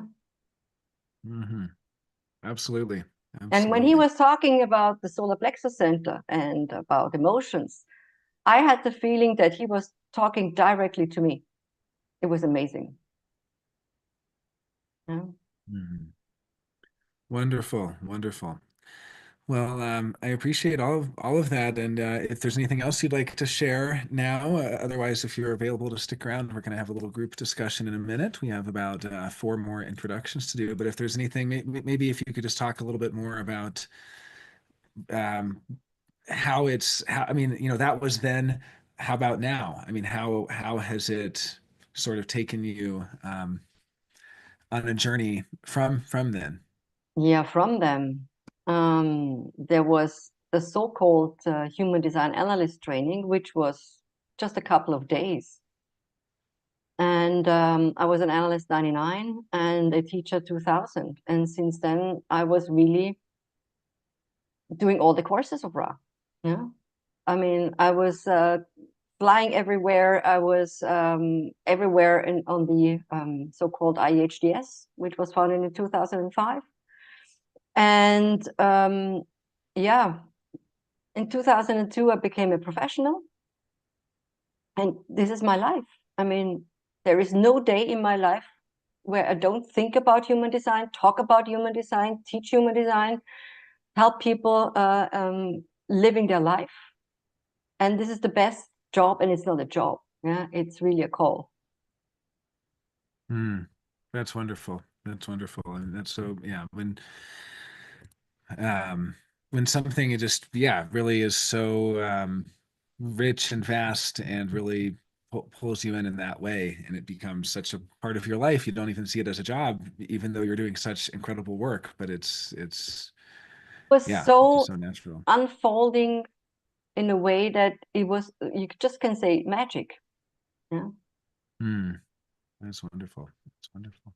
So well, thank you so much for sharing. I think we're going to show the Kickstarter page for a moment. If you are available to stick around, please do, because we will have a little bit of a group chat. And of course, I'd love to hear more if you'd like to chime in on any of that. But I love hearing that, just kind of picturing what it was like to go to this free small group that then you're sharing some of this most incredible knowledge, and then how it's evolved and to this point in time where it is so much connected to your life work, and it's really incredible to hear. And also coming from such a different background, I love seeing the different lineages people have coming into design, and being a geneticist and a scientist and all of this. It's just incredible to see the convergence, and what a great attractor this knowledge is, and how it's brought people from all walks of life. So I really appreciate that. So I think we're going to take a look at the Kickstarter really quick. So let me let me go ahead and share my screen. I just got a message about that. Is there anything you want to say, Selene, or should we just take a look at the page and kind of we can see? Yeah, we have raised almost 2,000 euros. Thanks everyone. We have 16 backers so far. It's very exciting to see. Thanks a lot, everyone who has contributed until now. Yeah, let's share the screen and show the Kickstarter page. For those Yeah, wonderful. willing to watch the trailer again, they can watch it on Kickstarter and also on our YouTube channel. It's set to public.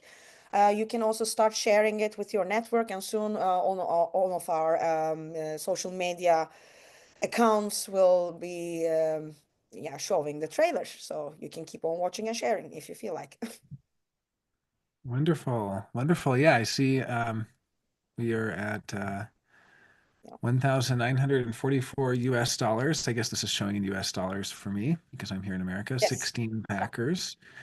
And yeah, I see some of this is wonderful, pledges and yeah, so there's a lot of info in here. Why this film, about the makers, director's note, what and why do we need, where your money goes, our timeline, can you help us? So this is great. So definitely check out this page. You can find it on Kickstarter.com. The link should be around. You can also just go to Kickstarter and search for it, and that probably helps out as well because the more people going to the Kickstarter checking it out. Yeah, this is really great. Some behind the scenes photos there. I see a photo of Richard and Martin at Esvedra with the director Selene, and yeah, this is cool. Oh, I love these behind the scenes photos. This is really great. So yeah, very exciting. Lots of I see this was in Santa Fe here. And then lots of perks, right? I know that I was privy to some of the perks while they were being developed, but you can go on this website and on the Kickstarter, you'll get to see there's some smiling faces at the retreat. It's looking really good. This is really awesome. I got to kind of see a little bit as this was being developed, and so much work goes into a film and even into things like the fundraiser. So thanks so much to Mari and Janica. I know they've been working on it, and also Talis has done all the design, and such a big team. I mean, I don't want to miss anybody. Selene, maybe later we can talk about some of the crew and some of the behind the scenes. But this is wonderful. So for now, I'm going to continue chatting with some of our other guests. But so exciting to see, up to 17 backers now. Yeah, definitely keep giving if you're able to give. If you're not able to give, please just share it with people. Everything helps, but we really appreciate it, even if it's just a small donation. No donation is too small. It all helps to reach the goal. So I really appreciate everyone helping out on this. All right. So unless you have anything else to share, Selene, we can continue on. Yeah, I guess just a few other comments that the trailer is available on Kickstarter as well as on YouTube. And I know that Mari's been sharing the links there. Wonderful. Well, let's continue, and we will continue. Next up, we'll be chatting with Ilse Sendler. So Ilse, if you're on here, I'd love to chat a little bit. We got to meet in Ibiza as well, which was a real treat. I really enjoyed your talk there and getting to kind of run into each other in the kitchen and the halls and have these little chats. It was quite a scene. Yes, hello everybody. Hello Jonah. Hello Selene. Me too. I really want to say thank you for doing this, for initiating this. It's no accident that you're a manifester and you initiated it. It should have been done 20 years ago, but apparently now is the right time. So yeah, I'm very happy that it happens. My meeting, Ra, well, that was a funny story as well as all of them. It was in 1993, and my daughter was born in April, and I was at home. I was a self-employed interior designer, and I already had a 15-year-old son, so I had a late baby, and I was at home and very happy And she was 6 weeks old, and I was beginning to really feel, okay, that's enough baby time now. So a friend of mine told me that there is the intro lecture of a strange Canadian, and this friend told me that you are going to be interested in it. So I took the opportunity, left my baby with my husband, and went to an intro lecture by Ra. It was amazing. I mean, it was the most. I don't have words for it. There was no type, no strategy, no authority then. So it was not about learning anything what I could do. For me, in the beginning, human design was not helping me. It really explained the world to me. And Ra said, many, many years later to me, I am the most unesoteric person that he has ever met. And I took it as a compliment. I have nothing to do with all the astrology, whatever. I tried out everything, and I sort of looked into here and there. And I had some nice weekend seminars, but nothing impressed me, and I stuck with nothing. And it was all, you really believe that? That's bullshit. And then there's this funny guy talking about the centers. He was really just going through the body graph. And I think Andrea said it, or somebody said before, I had the impression he was talking to me only. It was in a hotel. There was quite a lot of people there. And I was sort of, this guy explains the world to me. And he answered questions that I didn't even have then.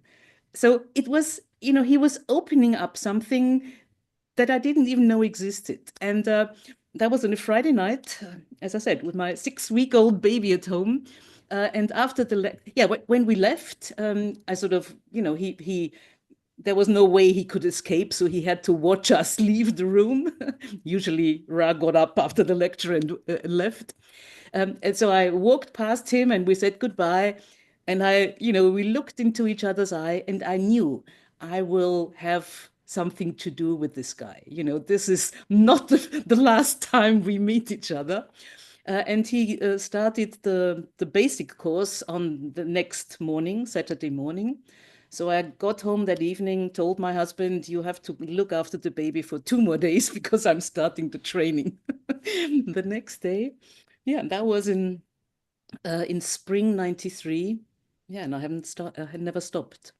I never intended to become a teacher. I had a job, I had a life. I was not looking for anything, but I definitely found something, or it found me. It was clear it found me. And we worked closely together, and very soon I started to organize everything in Austria to start with. And then I became the director of the German-speaking world. And well, I mean, it sounds a little bit strange, but Ra is in many ways the most important person in my life. He changed my life in a way that I did not plan, did not want, did not expect. There was no need for me. And he changed my life to a wonderful life, And I'm cross of planning, so I am here at the right place at the right time, and I'm watching with high interest to see my world crumble. And I'm lucky. I'm a 4/6 profile, so my unconscious 6th line is going to be in touch with the 6th line that is coming. So I hope that I will be somehow in touch with the sleeping phoenix too. And of course, I know myself. I am secure within myself. Nothing can happen to me. And yes, my world is ending, but I will be capable. I'm very sure I will be capable to navigate the new world. And it is going to be a hell of a movie. It's going to be so interesting and so fascinating. And yeah, so it's my life now. I teach, I give readings. I love it. It's wonderful.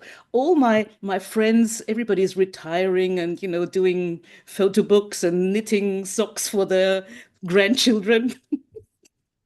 Will not happen to me. I will stay with human design. And yeah, it's the best thing that happened to me.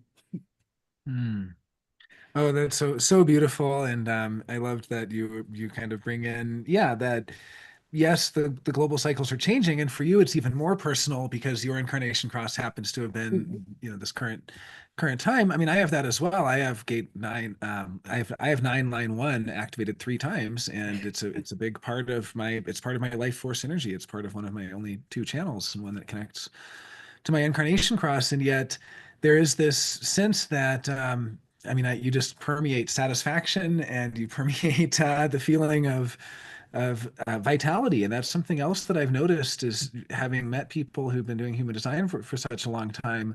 Rob would sometimes joke, well, they might change for the worse, or I haven't seen it yet. So far, everyone I've seen has, I didn't know them before, but I can just say the vitality and just the feeling of embracing life and loving life it really speaks to me. So Absolutely. I hear so much of that from you.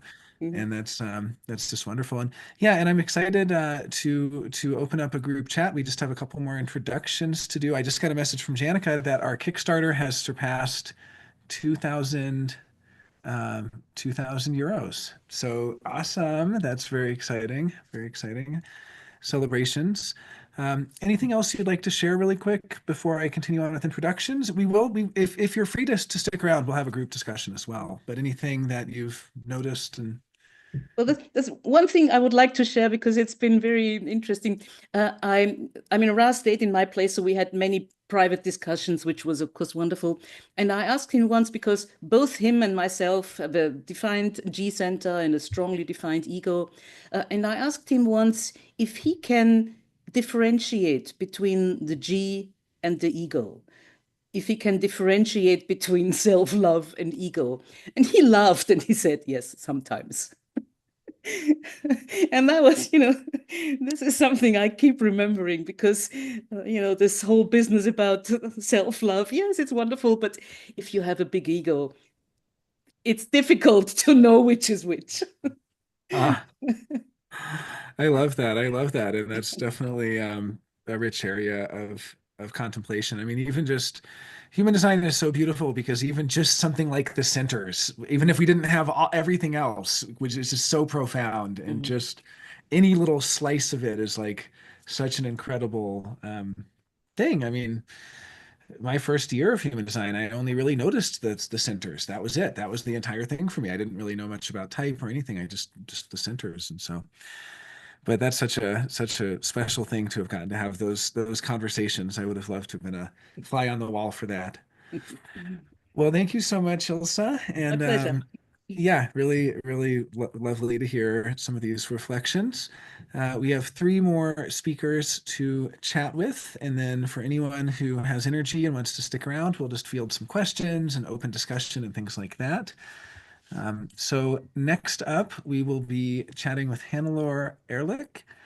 So if you're on here, Hannelore, we also got to meet in Ibiza. It was such a special thing getting to meet so many people. And I am so grateful to Celine, as well as to all of the people involved and supporters of the film for just coming together. And hi there, Hannelore.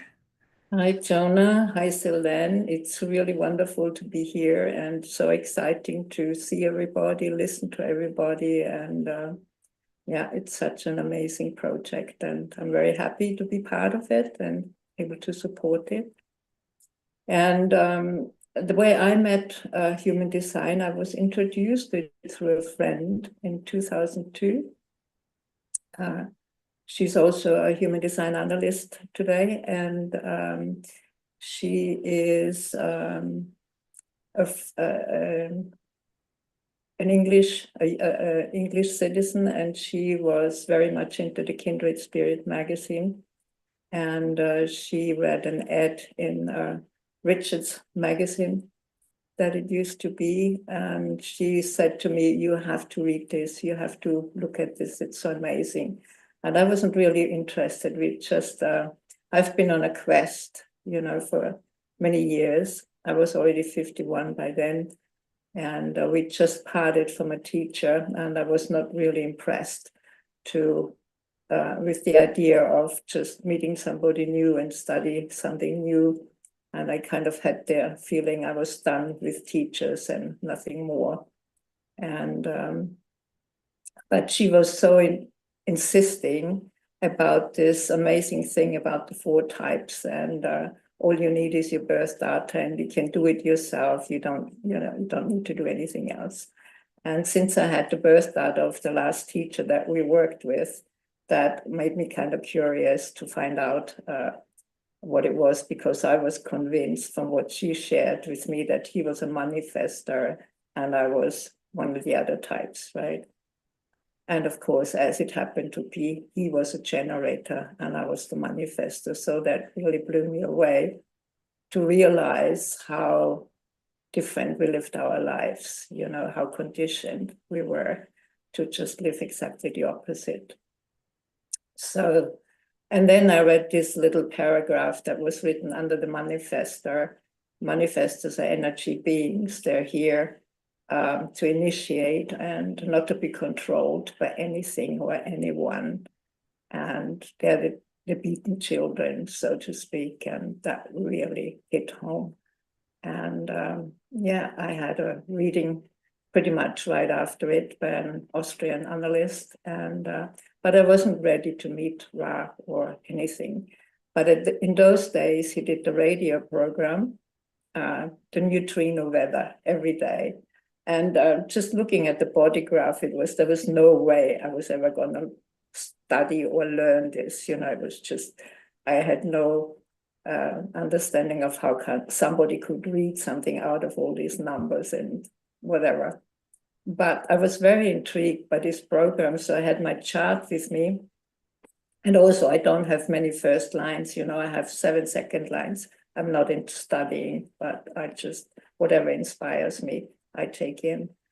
And so I was listening to him in the morning, and I looked at this chart if I could find all these gates. And I did this for about 3 years, and it really blew me away. Then when I listened to it in the morning, and I was aware during the day, I did not fall prey to the program, to the planets, the transit field. But if I did not listen in the morning and I checked it in the evening, you can be sure I fell for it. So that was really educating. So after about 3 years, I was willing to meet the guy. And that was at the end of 2005. And the next Ibiza event, is always in April. I wanted to go there. But 2 weeks later, I received a message, Ra is coming to Vienna. So that was it. I didn't have to wait that long. Mm-hmm. So actually a book introduction from Peter Schöber's book, and it was quite a nice big event. And that's the first time I met Ra. And he was sort of sitting on this couch there in the corner and looking at people, being manifested. I was walking towards him, sort of by him, and we were kind of eyeing each other, 2 manifestors. It was really funny, but it was an instant connection. And then I did a couple of workshops with him that followed that event, and that was it. And the next event would have been Ibiza, but at the same time he announced that he was going to do a Penta program in London, which was only about 5 participants, and him as being the alpha. And so I went for that, and also because there was this rumor going on, Ra was this angry person, and he didn't like people, and he didn't like emotional people. And of course, I'm emotionally defined. And so I thought, I have to go and find out myself. And it was such a nice surprise when I went there, walked down the stairs to this room, and he got up and he came towards me and he hugged me and he kissed me. And he was just lovely and beautiful and friendly. And I thought, oh, wow, this is what people tell. And was nothing like that. And it was a wonderful, wonderful event, had 5 readings. And it was a really great experience and a deep connection. And I have studied it ever since, sometimes 8 hours a day, just listening to Ra, whatever I did. And actually always wanted it just to do it for myself. Like Human Design Austria offers the small training and not the the big analyst training. So I did that, and it was just for myself, and never really wanted it to turn into a profession, but as it goes, different as we think. But it's been the most amazing thing, and human design really saved my life. I mean, I was very conditioned to be a manifesting generator. And, you know, I have 7 defined centers, only 2 open, which are the root and the sacral. So very intense. And just to realize that that's where I lived my life in these 2 centers was a major shock. And on the 11th of January 2011, which was the 24th Human Design anniversary, I got diagnosed with cancer. And that was a real shock because I thought, oh my God, I really fucked it up, you know? And, but I'm still alive, and it's 14 years later. I did have 1 operation, but I refused all the treatments. I was supposed to have them all, but I didn't have one of them. And it's been quite an amazing journey by just living strategy and authority and not doing anything else but just be correct. So it's been an incredible experience. And one of the reasons why I'm here to support this is because it's so important. There's so many people there. Like I always said, you know, it's only 4% of humanity has actually the potential to meet human design.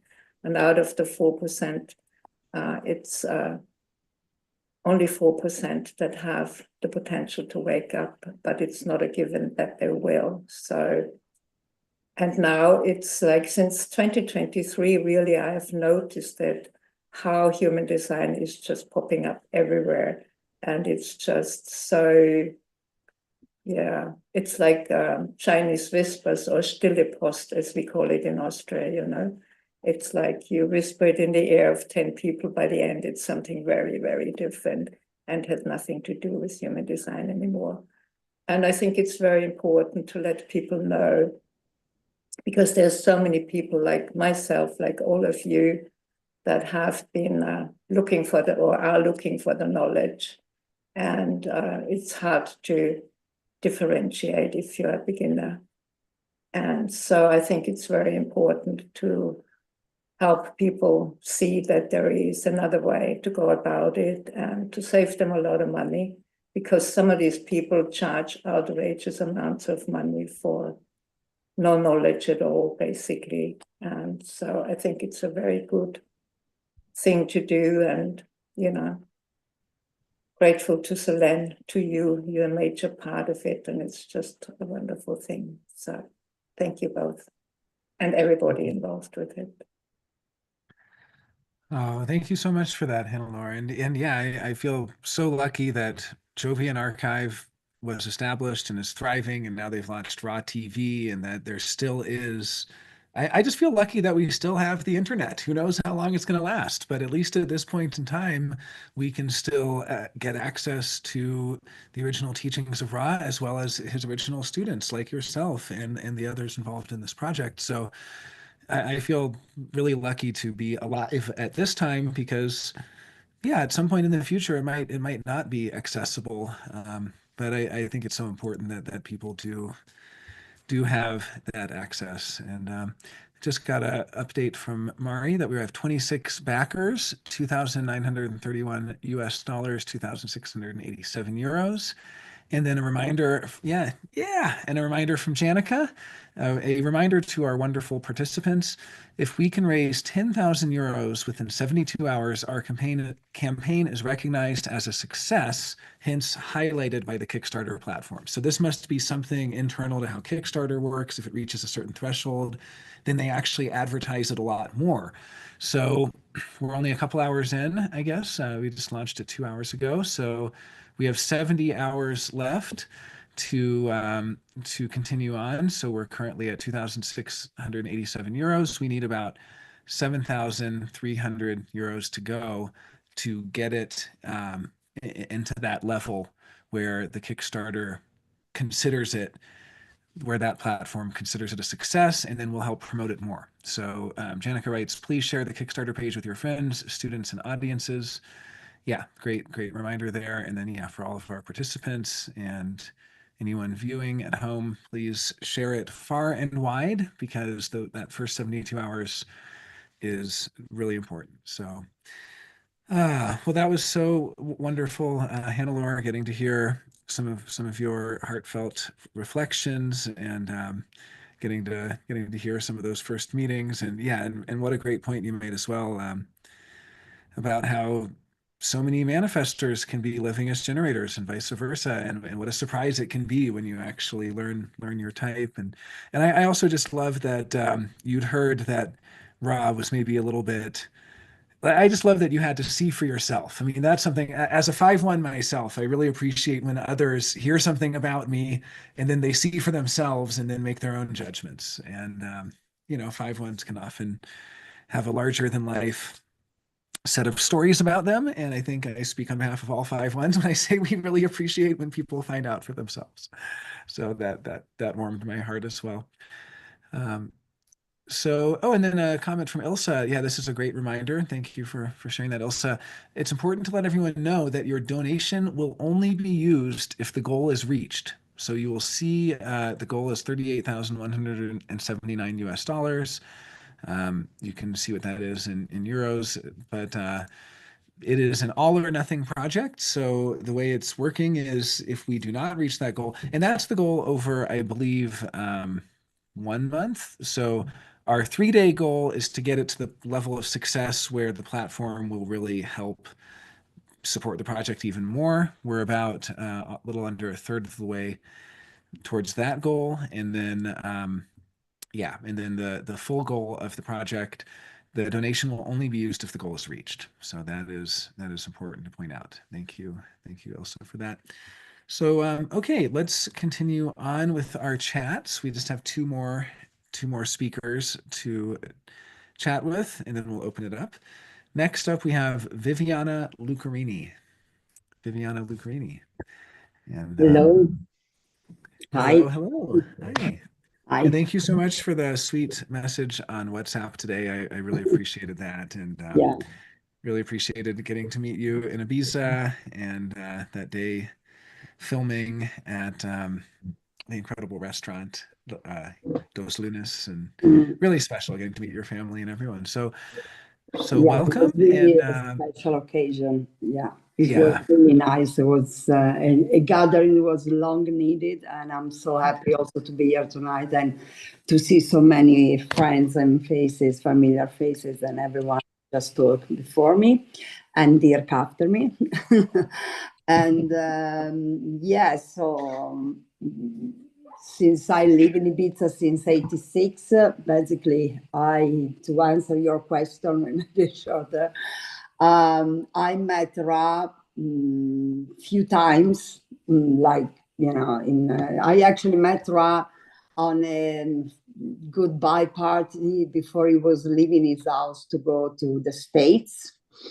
And then I met him again when he was back, but we never really connected. And then there was, my father was really into design. He was a manifestor, and he has a 6 generator around. So he was really like, oh God, I find why, So he basically forced each one of us to get into it, but particularly me.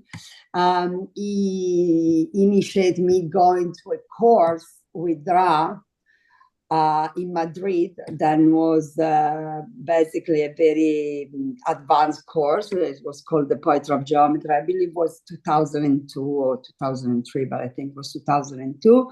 And many of the people talking here tonight, they were there, and that's where I met them for the first time. But I didn't want to go.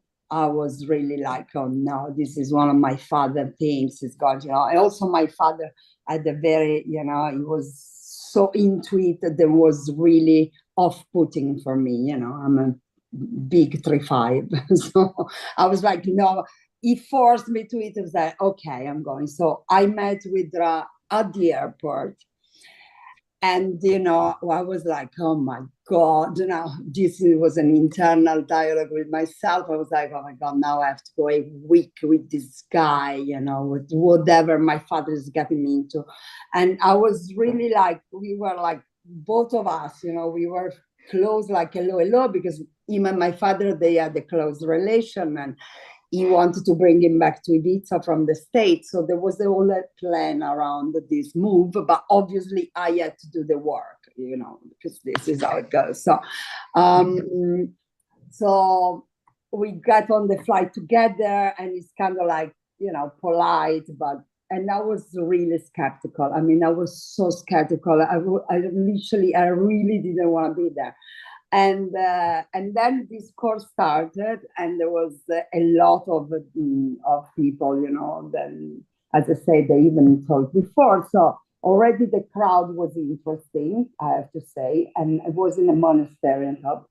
And then, and he was doing the course in English, but we were in Spain. So a lot was simultaneously translating after him. So basically I get like the double course for a week because I speak both languages. And by, I think, the third, fourth day, I was kind of like, I really start to notice him, the way he was. And even it was really,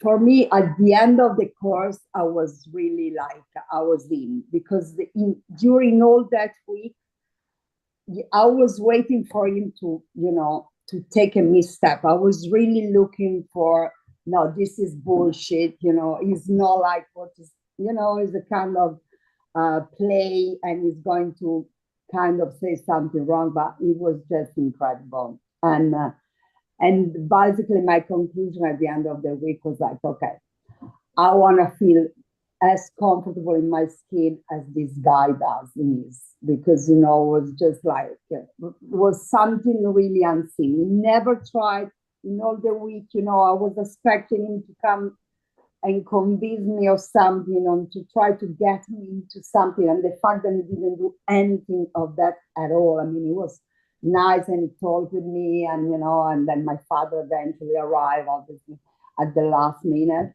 And but never try to sell me anything, and that's what was made for me. And as he always said, he was like, until I have 3-5 in my classes, I know I'm not talking bullshit. It was this something he used to say very often. And then I went on.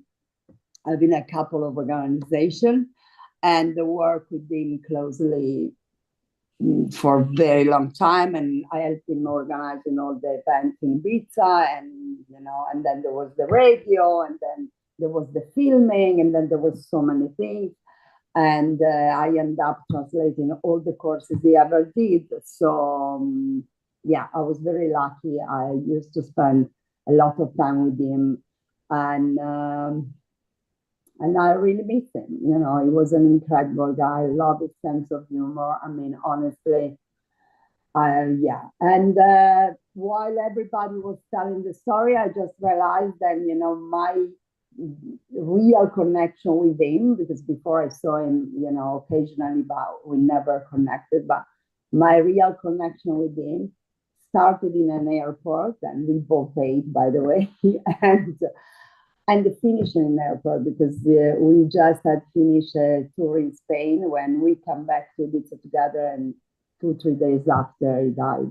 So it was kind of circled back to a full, but it was actually very compassionate, very, he was nice. He was sharp, and as you can get. It's really a pity is not, and you would enjoy it very much to watch these last 7 years. I mean, I can just hear his voice and see the political things, and just, it would have had so many insight. I mean, other teachers they had, but his laser vision to point out things is really incredible. And the other thing is, like, I think I did all the courses he ever did since 2002.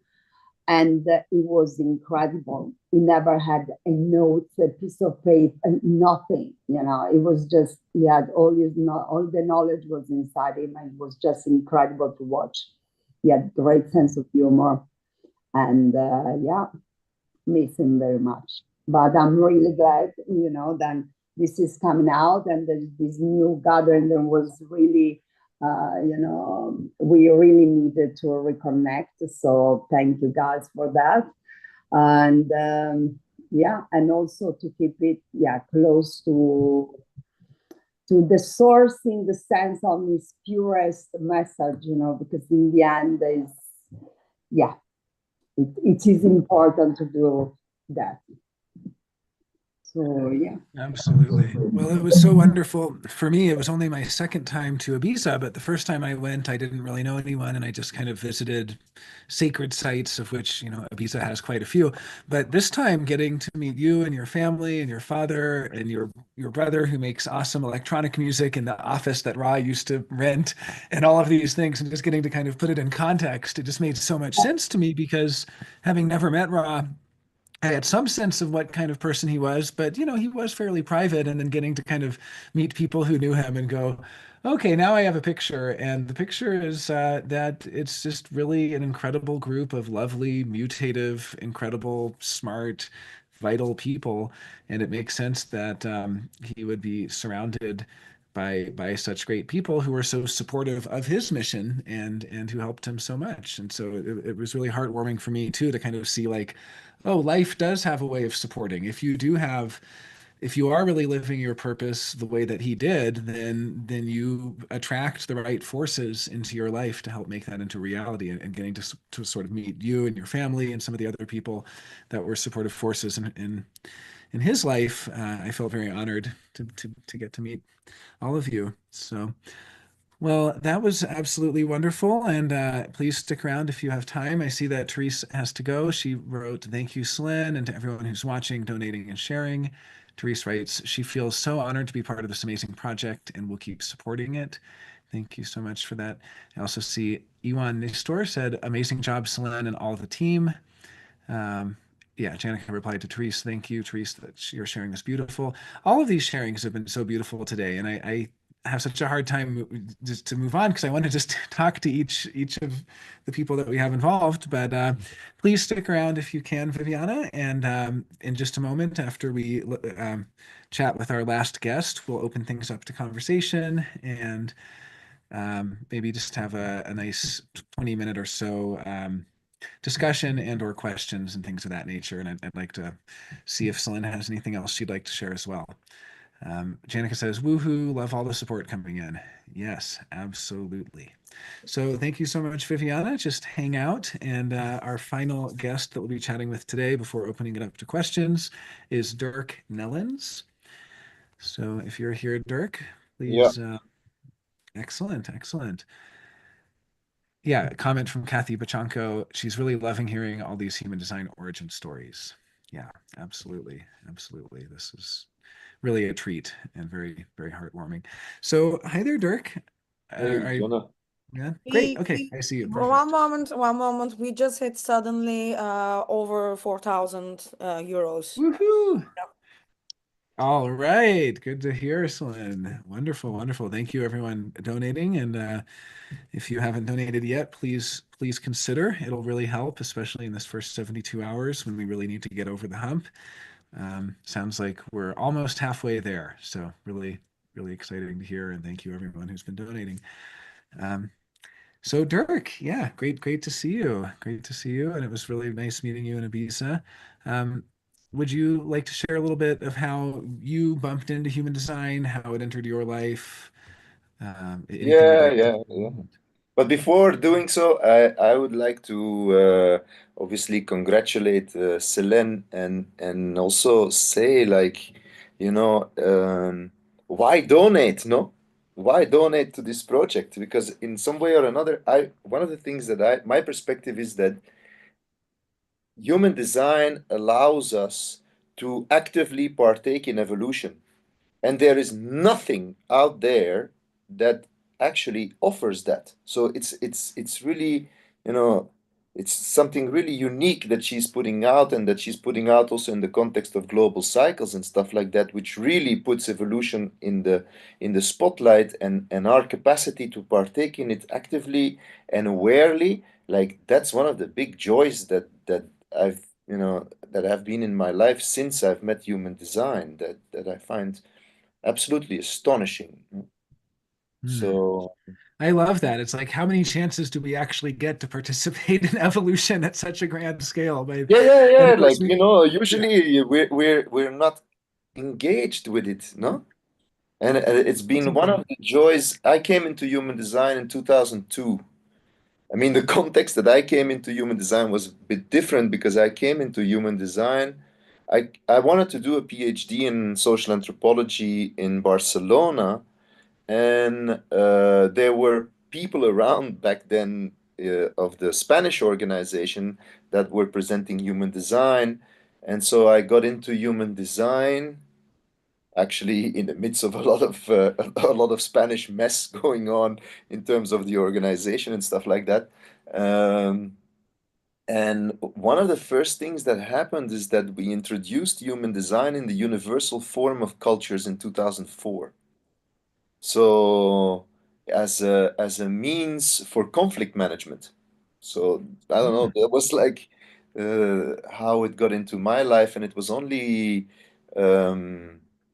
several years later that I met Ra in Ibiza, and during the Ibiza events. And yeah, like there's And obviously you live in Ibiza now, but you didn't live in Ibiza then, did you? no, You no, no, just no. I live in Ibiza since 2008, but I've been away for a while. Like, I always I come see. back, and I think I'm gonna go away again, but it's always like coming and going. But yeah, I think one of And you the were saying when you were first introduced to it, it was for conflict management. Was this with another modality, or I mean, I no, haven't no, heard no. anything I about was this. I was introduced to it by teachers of the Spanish organization who were teaching in Barcelona, and like somebody mentioned, like back then the trainings were done in, I don't know, I think I had a 10-day intensive training or something. Like, it was just going very fast. Ah. And I was working in the Universal Forum of Cultures, and we needed to do some kind of presentation of something. And I mean, for me, human design has always been like, I've always looked at human design at some level or another. Obviously, it transpasses that, but as an as the most updated anthropological lens for our times. It's like it's an incredible. It offers an incredible perspective on who we are and why we do the things we do and all this kind of stuff. No? And so that's how that ended up like that. But what I enjoy most, and I like something about the sharing of, I think it was Barbara that kind of like resonated with me. It was like, I really enjoy the fact that human design is a revelation, and that it keeps on being a revelation in my own life. It's like, one thing is knowledge and another thing is knowing, and letting the knowledge drop over time, and coming with our own seeing, with our own knowing, with awareness that grows, like there is for me the beauty, and also the freshness of it. It's like, everything I thought that I knew about human design changed. It changed completely.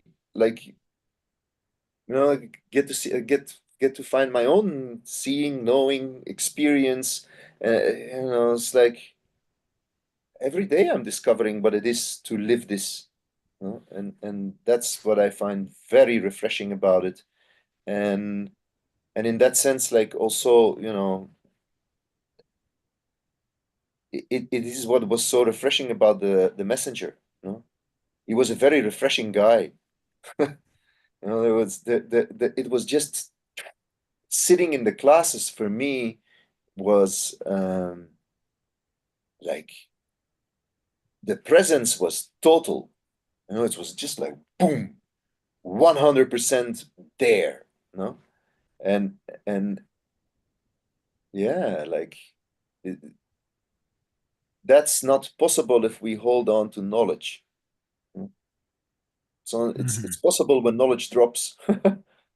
So, there needs to be space for something new to come in, and it sounds like he was really facilitating that in a lot of ways. yeah. It's like human design is fingers pointing. It's like it's I think about it like music notations, you know? And it's kind of stupid to be obsessed with music notations. The whole point is playing the music, that you know, and so Bravo, bravo. there's something about it that is like that I really enjoyed about his presence, how it was so sharp, like Viviana said, and at the same time so witty and so humorous and so childlike, you know, that there was something that was just like whoo, and so yeah, like you know, it's been an amazing journey so far, and I continue enjoying it. And thanks a lot for you know bringing this out there and doing this, and good luck Yes, to thank you, Selene. Selene. Thank you, Selene. Selene has been really the driving force. I mean, I remember first hearing about this project, I guess, pretty early on in the planning, and yeah, I mean, to just see how it's evolved and grown to the point where now this fundraiser, the trailer, and bringing so many people together, it's really been kind of magical to watch that grow. So. Well, thank you so much, Dirk. I think we can open up to a more general discussion. Is there anything you'd like to share, Selene, real quick before we kind of open up, and then we can take some questions? It really depends how much energy people have, but I'd love for some of the folks who stuck around to be able to chat. So far, we have 29 backers, and we have raised 4,355 euros. Remember, guys, we have 72 hours to raise 10,000, so we can get extra exposure on Kickstarter. This means we can spread the news to a completely new audience. Yeah, why not? As it's available. Awesome. That's really exciting, and I'm really glad that you know how, because I've never really done Kickstarter before. I didn't realize there are different thresholds and things like that, but it makes sense that if it reaches that threshold, then something in their platform will start to make it available to more people. So, well, that's wonderful. Well, do we have any questions from the YouTube that we can just open up, either for individual panelists or just sort of general questions, and people can jump in if they have a comment? Any questions from YouTube? Yeah, and I can also check the YouTube. I have a little list of questions that I had that we haven't got around to. Yeah, while we're waiting, also I'll just say, Dirk, I really want to follow up with you and hearing your anthropological studies, because everything you said is absolutely true about how we have to get rid of some of the knowledge to get to the knowing. But at the same time, it's also so exciting for me to see things through a different lens. And even just last year at HDHD, we had Kip Winsett, who is a close personal friend of Dame Mary Douglas, who presented an anthropological perspective of circuitry using grid group cultural theory. And so on the one hand, you have people in human design saying sometimes, oh, that's just the mind, it's not going to really help you and this and that. Sure, but it's also kind of incredible to be able to look at some of the repercussions of design knowledge in these different fields. And so I see a comment from Janica. People are asking for YouTube channels of our participants. Please share your YouTube channel here and we'll share it in the YouTube chat. That is a great point. Any of the speakers, participants, share any links you have here, particularly of your YouTube channel or things like that. And that's really good. Thanks for being on that, Janica. We will get that shared over. Well, maybe if anyone has any, I mean, this is kind of a can of worms, so I don't know how much we're going to want to open up to this, but one of the major subjects of the film, which I think was a really important piece of it, is the changing global cycles. We've talked about it a little bit so far. I know that it's, we've all been online for quite some time, and I don't know if we're going to be able to go deep into any of these topics, but if anyone does have anything that they would like to share about global cycles or about their approach to global cycles, or even just a summary for people who might be new to this information. I mean, there are some people who've been in human design for years and have never really gone into global cycles much at all. But if anybody would like to summarize or jump in with any chats about it, that's definitely one of the topics. I know more and more and more these last couple of years, I've been asked about that. And that's something I used to never really hear about. It seems so far away. And now it seems like half the questions I get are about global cycles.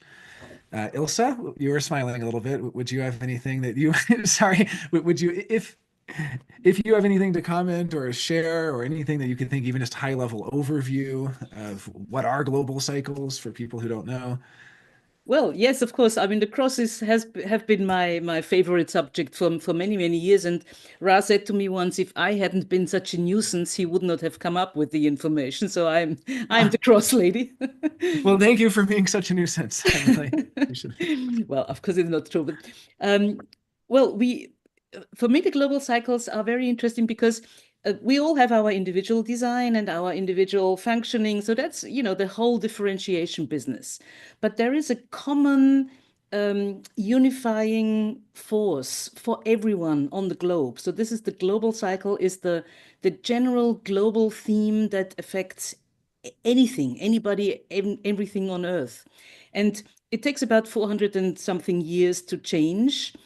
Because the Earth axis is pointing towards a specific direction. So right now, since 1615, we've been in the cross of planning, which is supporting and sharing and building structures and, building the UN and the parties and the social security. So all the industrial revolution, everything is a perfect product of this overall global theme of planning.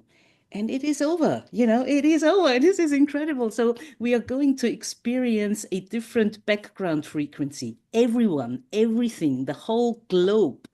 And well, nobody is equipped for it. We can only, sit back and watch it. So that's, one challenge. And it's going to be a completely different topic. So all the structure and all the support structures, they are about to break down, and we can, watch the news. It is breaking down. Everything is breaking down. And it's either you individually surviving and thriving, or you will sort of join the breakdown, which is not going to be fun. So and it is fantastic. I mean, I love being alive now because, as I think it was Dirk saying, who can ever watch the change of a global background frequency consciously? I mean, these frequencies have been changing for thousands and millions of years, but nobody could ever, as far as we know, nobody could ever participate and watch it and understand it. So, this is the best time to be alive. And I'm very, very much looking forward to 2027 and feeling, what is going to happen if the background frequency for everybody is changing. It's amazing. It's a fantastic time. Yeah. Yeah, I love that. I've seen like nodal transits change or something, but I mean, we're talking about something so large. It really is so special. I see Nisarg has her microphone off. If she had a comment, Richard is also smiling. Maybe he has a comment. I don't know if. Well, from my point of view, 2027 brings in another species, but it also brings in, especially with human design people knowing what's going on, we have a chance to see it reflected in our own evolutionary process within us as humans. So that I've always been interested in human potential, and so it's like, interesting.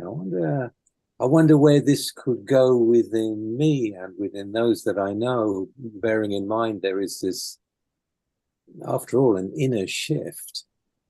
We're talking about the raves being, the group mind and all connecting. But I mean, if you think about it from a human point of view, you think about it from our experience through human design, that it keeps reflecting us back to ourselves and how we're living, and to see our energy come out and our design operating in the real world, with such a perception, and to have the background energy field change away from the cross of planning into this phoenix, to begin to open up to a very different kind of awareness that I think is, the potential of a human being anyway. And in my view, we were much more in touch with that potential a very long time ago, before all the rest of the condition, even before the current cycle. So I'm excited to see what it can mean for human beings. And also, when yes, please. We have heard words of Ilse and Richard, but I just want to pronounce that it's not only global cycle that is changing. We never ever had that in human evolution, where we had an incident where a global cycle is changing and we have a mutation. Yeah, our last mutation was in 1781. We were still on this cross of planning. And now we have two things at once. And that's the reason why we all say this is the most exciting times that we can ever have. And of course, for me as a geneticist, I was always puzzling, how could that happen? I mean, when we describe raves, they are so different. They are really at a mutative level that a geneticist could say, how could this happen? I mean, we know that like cystic fibrosis is painting of one codon, but here it must be more. So how could this happen? And I just want to remind you all, we have already started our countdown in 2020. And what we had in 2020 was a so-called virus. And this guy is quite mutative, especially when we look at the vaccines. In addition to it, whenever we're going to look at our, the poisons that we have, the radiation that we have, all these effects in a way sum up to become a real mutation. So for me, it was always, yes, Ra, you say it's a mutation, but how could this happen? Now it's really here. And we have seen all the puzzles fall now in place. And it's just 2 years to go. And the forerunners or the precursors we already see. So this is something for me unbelievable to really see that happen. And there's always this question since 2020 with a lot of students, just beginners, they said, Andrea, when do we go back to normal? And I said, 2019, that was the last bit of normality that we had. And then there's always the fear, yeah, but if things are changing and things are going to really get deteriorated and everything's breaking down, then I said to them, you're lucky, you're in human design right now. And the armor that you have to really go smoothly and really don't feel threatened is type strategy authority. Because we have our inner authority. The rest of the world has the outer authorities that they believe in, that they follow, will be controlled. And this is breaking down. Of course, this is frightening. Yeah. Yeah, that's a really good point, that some people who come into human design hear the term inner authority, but they don't really realize there's also outer authority, and outer authority is obviously what we can give to each other, but that we're not meant to trust other people's outer authority for our decision making. And so that's such a crucial point, is that sorry, there's a question for Dr. Andrea. Another geneticist is asking you. Her name is Joanna. Have you actually applied human design in your work in any way? Are there any studies on the connection between human design and genetics? They are not real studies as we see it in the scientific world. Yeah, but we do try to correlate genetics and human design, but it's not something that you do in the lab. Okay, Yeah. then can you explain a little bit further? I think she needs to know. Yeah, we have this correlation, and we have the so-called correlation between hexagrams, codons, and amino acids. Yeah? And then that's the reason why we call human design a system where we can show somebody's genetic potential. But to really prove that we see something in our body graph and that we see something in the lab, this should be done. And maybe, Celine, you would be the next one fundraising this research, but it costs millions of dollars. Okay, there's a different method for it. There's actually a question for you, Celine, from Christina Kelly. Yeah. This is from the YouTube. Where do you want this to go? What impact is the intent behind this documentary? What is the why behind it for you, Celine? Mine is completely health matters, actually. I just wanted to let go when it was too big as in the shape and form of the series. And I said, like, okay, I need to let go, but I couldn't let go because my body was moving and I had to come up with a solution. So I got some guidance that directed me to another direction where I could apply just one film to begin with and then take it from there. Yeah, where this is going. I mean, I have the feeling that this will be the first entry to the screens, and then once there's some popularity and interest on it, we can pursue with the series and whatnot. There's some other things I also fantasize about, so to speak. Requires time, a crew, also investment. So first recognition can come with first film, and then we will take it from there. So I'm not really attached to the outcome right now, but if I have to make a strategic plan, because this is a business at the end, hopefully, for every one of us, it better it better get somewhere. A series, a possible reality show that I'm considering right now also with a human design experiment. But here I'm saying it, and if I can do it in the meantime, we will see. We will see. Oh, that is, yeah. Well, I for one would love that. We have a comment from Janica that we're at $4,777 US with 31 backers. So thank you everyone who has been donating. And if you haven't donated yet, please consider. No amount is too small, but it really, really helps, especially in this crucial first 3 days. So that's really exciting to see that happening. I'm just checking out some of the other folks on the Zoom here. I see we have Jan van den Berg. Hi there, Jan. I didn't notice earlier. He's smiling on here. For those who don't know, Jan is one of the preeminent human design scholars who has done incredible work on the biography of Ra's life, as well as timelines of the history of human design. And he's smiling some from that. So I'm just excited to see some of the attendees here as well. Lots of smiling faces. Do we have any more questions from YouTube or anyone here on the Zoom if they want to post them into the Zoom chat? And I really appreciated also hearing from folks about 2027, which is such a vast topic, but I really loved your overview, Elsa, and appreciated hearing comments from Andrea and Richard. So anyone have any topics, questions, anything that they'd like to chat about?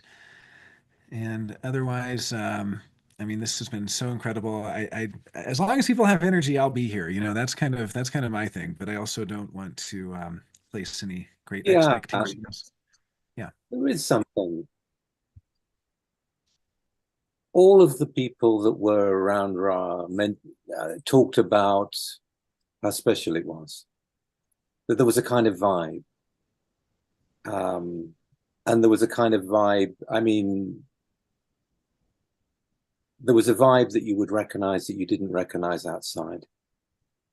And when we met up in Ibiza with Ra, and when we met up in Ibiza for the filming, it was like the first time for 20 years to meet up on that island with these people again. And again, there was this shared vibe. And so what I would say is that people that get involved with human design and they do their own work, and they do their own work, their own self-work, as well as their working with human design and teaching it, that there is a kind of an energy or an energy, a connection with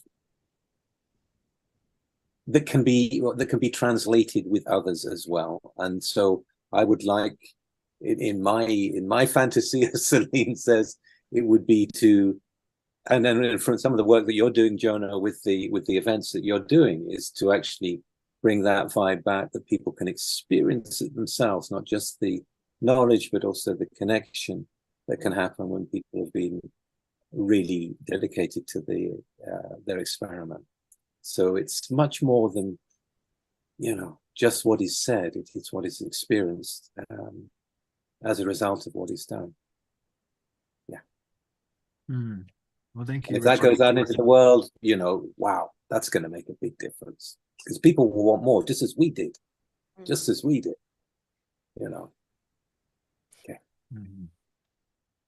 Absolutely.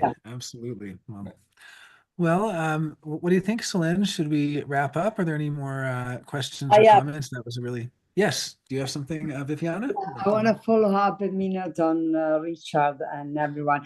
One thing that Raz used to say very often, what the incredible thing with Ra was that if you knew design, you look at him and you look at his design, then very often he used as an example.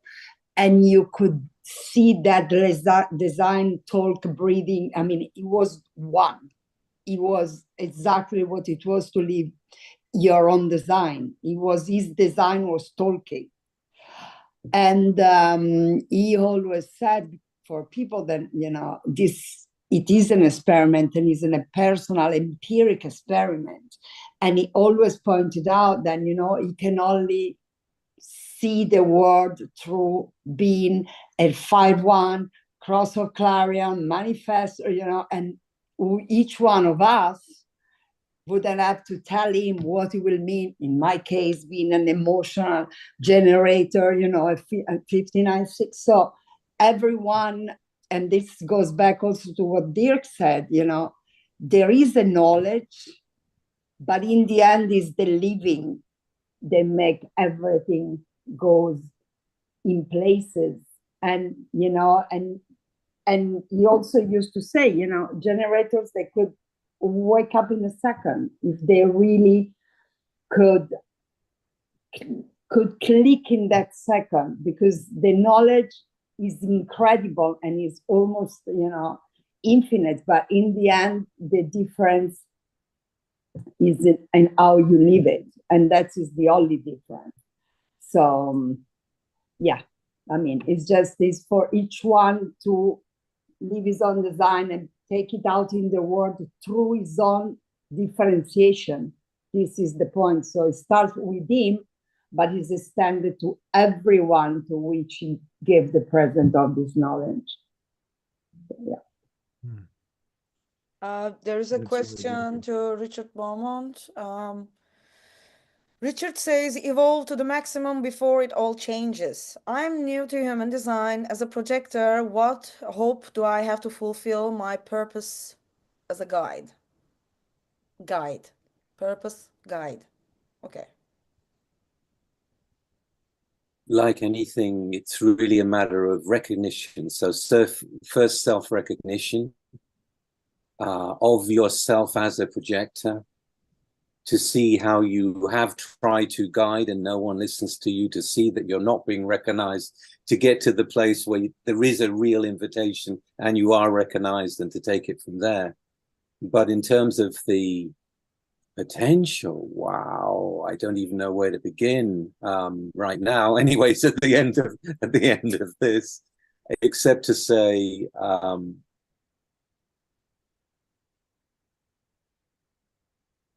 how can I mean, part of me wants to say something, part of me thinks, oh, well, should I really do this? Should I really say this? But just when we were really involved in the knowledge at the beginning, and we were really working and taking in the information and testing it, or at least our words, testing and testing,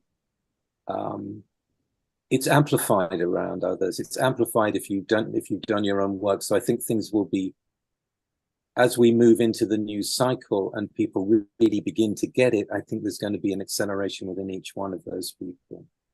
And so what I'm saying is I don't think it's going to move at the same speed necessarily as it has when we were just a few in a very dense, not self world. There are now far more.